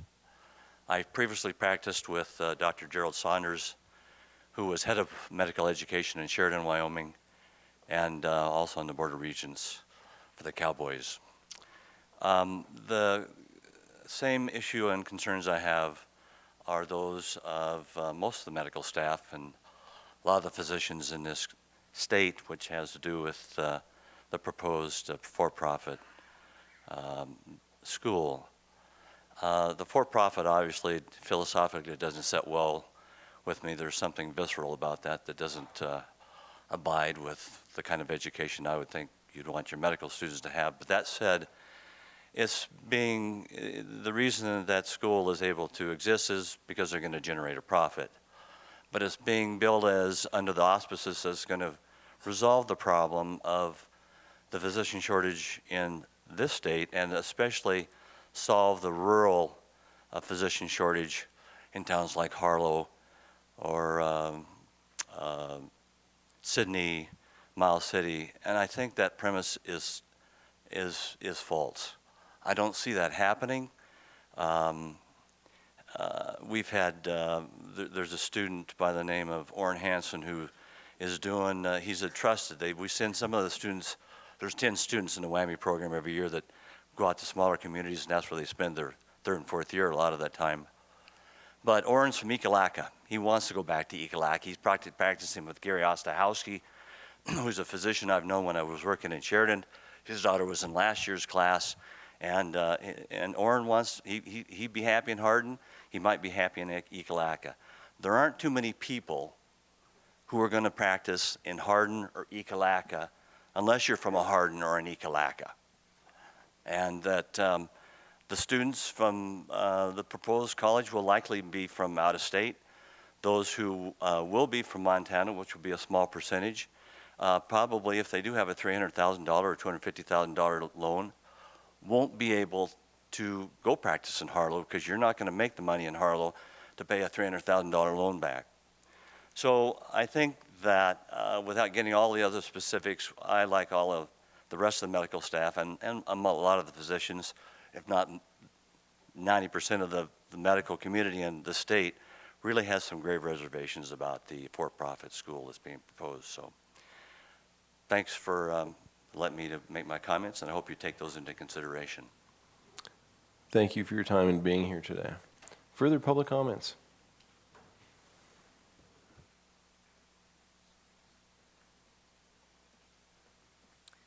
Hello. I think from my attire, you can guess what I'm going to talk about.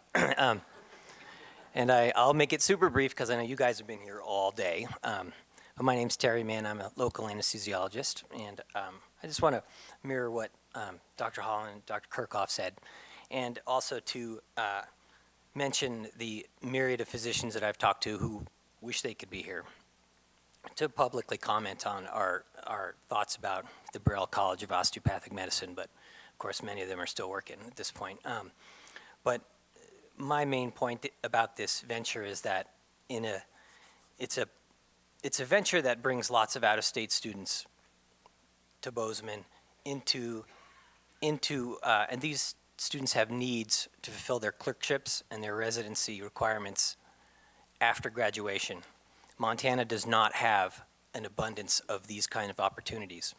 And the 30 WWAMI students that are from Montana and have been supported by the state of Montana and have dedicated their adult lives to getting into medical school. And as Dr. Holland said, many one of them want to come back to Montana, practice, especially in rural areas where they're from. These students need the opportunities to do these clerkships in their small towns, in the local hospitals, in the region. And a College of Osteopathic Medicine will need to find clerkships, residencies for 600 students. And that is an awful lot of bodies in the region, which will compete with the WWAMI students.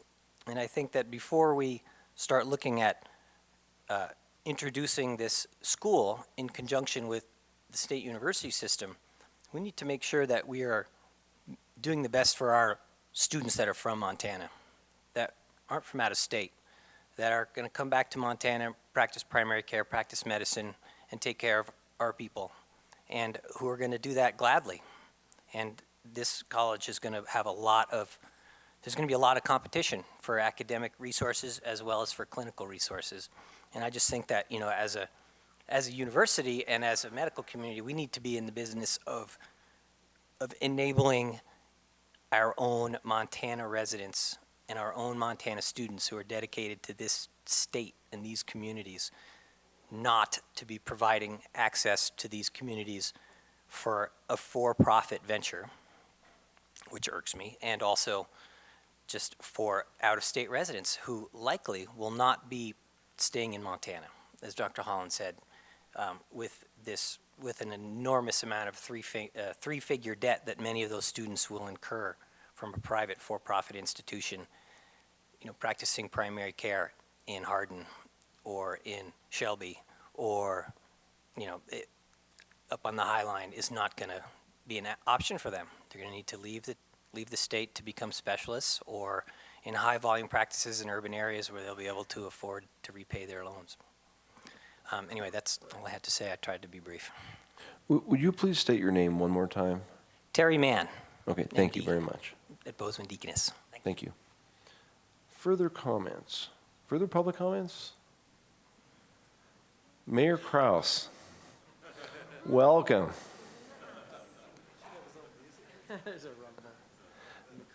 Mayor Kraus, the filibuster rule is out the window now. That's good. We don't filibuster anymore at the Board of Regents. None of you need to go to the reception anytime soon. You've been eating all day. In fact, the reason I came over was to get the snacks in the back room. Welcome. Thank you very much. For the record, Jeff Kraus. I guess I'm the mayor of Bozeman still for a few more weeks. I'm here to talk about the same subject, although from a little different standpoint, but I did want to welcome the Board of Regents, the Commissioner of Higher Education, the Commissioner's staff. Very nice to see my friends there and all my friends from the 2-year and smaller 4-year schools. Welcome to Bozeman. I know you drove a long way to get here. Some icy roads, some wind. We appreciate your service and coming here today. Bozeman's happy to see you. I hope you enjoy your time in the Gallatin, a place so beautiful it was once described by the famous freethinker and orator Robert Greene Ingersoll as a dimple on the fair cheek of nature. So, you know, I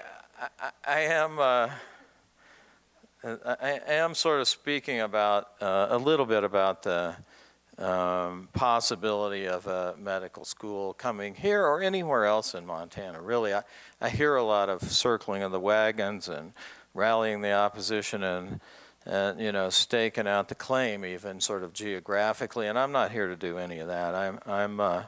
I did attend a pre-function, I guess you'd say. It's kind of my understanding that they're just in the feasibility study, and they're a long way from coming to you with a proposal of any kind. I haven't heard of any proposal. And I also understand that there's a university foundation involved in the capital, which I think, you know, I really enjoy the idea of an investment of a large foundation in something other than just financial returns, social returns being the out of the ordinary evaluation of what the returns on their investment are, if you will. And I like that idea. I'd like to do that at the, you know, in the community with a community bank or something where we consider something more than a financial but include a social return. And so, you know, I don't sweat the for-profit thing. As a consumer of medical services who spent, I don't know, well, at least the insurance company has spent maybe $85,000 this summer. I think we're all doing pretty well with that. Thank you for that good insurance, by the way, Regents. And then of course there's this thing. It should be here. It should be there. It should be somewhere. The doctors have talked about whether it should be in Montana at all. I'd ask you just to be open to the possibility of this coming.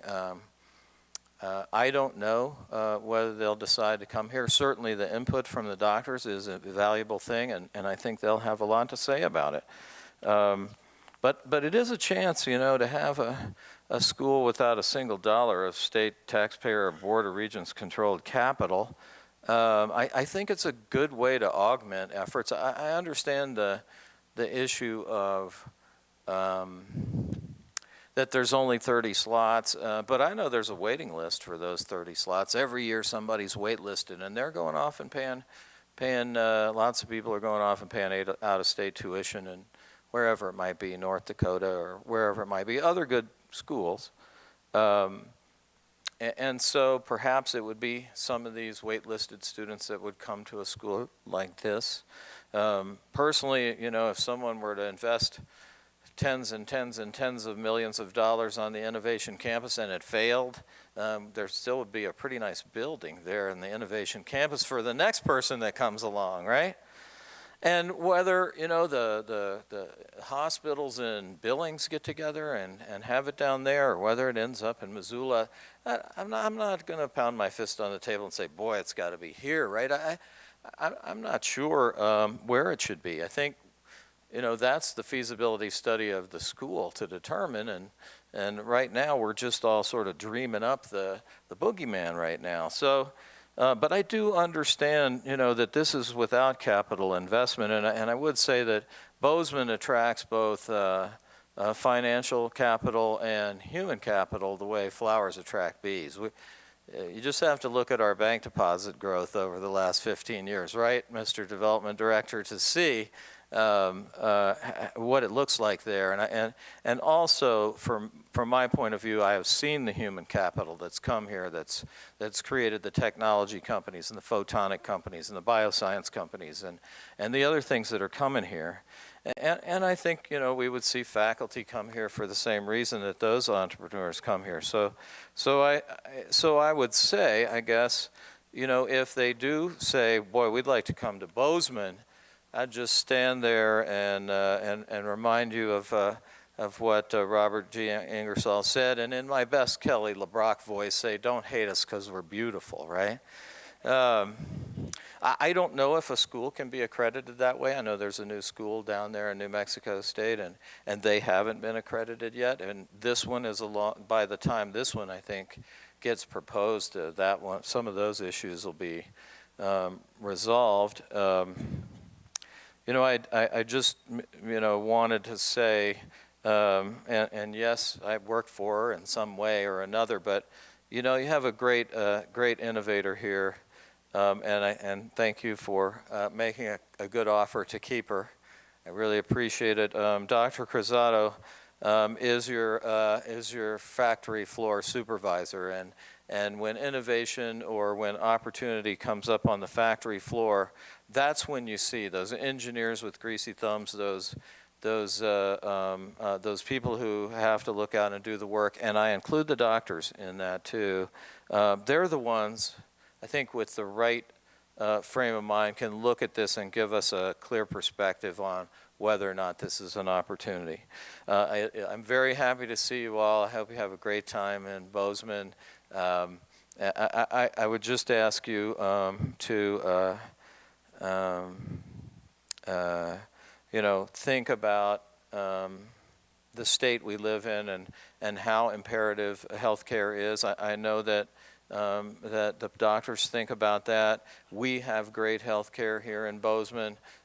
Perhaps there's some way to get past 49th and shoot for something ridiculous like 45th or 40th or something in the top 25 even. I know we're a rural state. We always hear those excuses, but I think maybe it's time to stop accepting those. Let's wait for the feasibility study, for the questions to be answered, take a small chance and wait before you come to any decision. Let's see how this plays out. So thank you for coming, and hope to see you soon. Thank you, Mayor Kraus. Good to see you. Is there further public comment? Further public comment? Further public comment? Seeing none. President Cruzado, do we have an event to attend? Mr. Chair, members of the board, we started this morning at 7 with a wonderful breakfast with our faculty members. I want to thank the Regents for covering a very important agenda for the Montana University system in such an efficient manner. So now we have an invitation for all of you to join us for a reception at the brand new Jake Jabs College of Business and Entrepreneurship. As you know very well, the result of an incredible act of generosity and philanthropy on the part of one of our alums, Jake Jabs, class of 1952. The dean, the faculty, the students are waiting for all of you. And if I may, a special dispensation, I would like to make a presentation at this moment.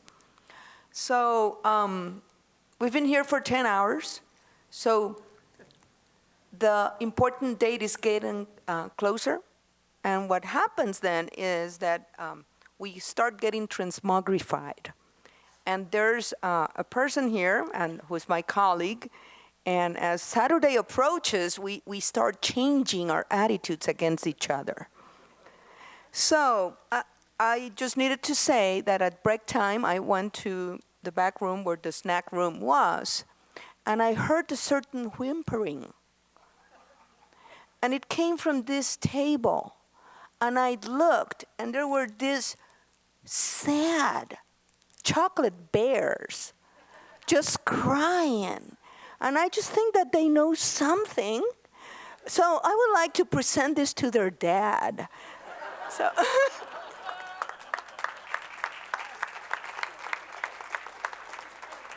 please join us.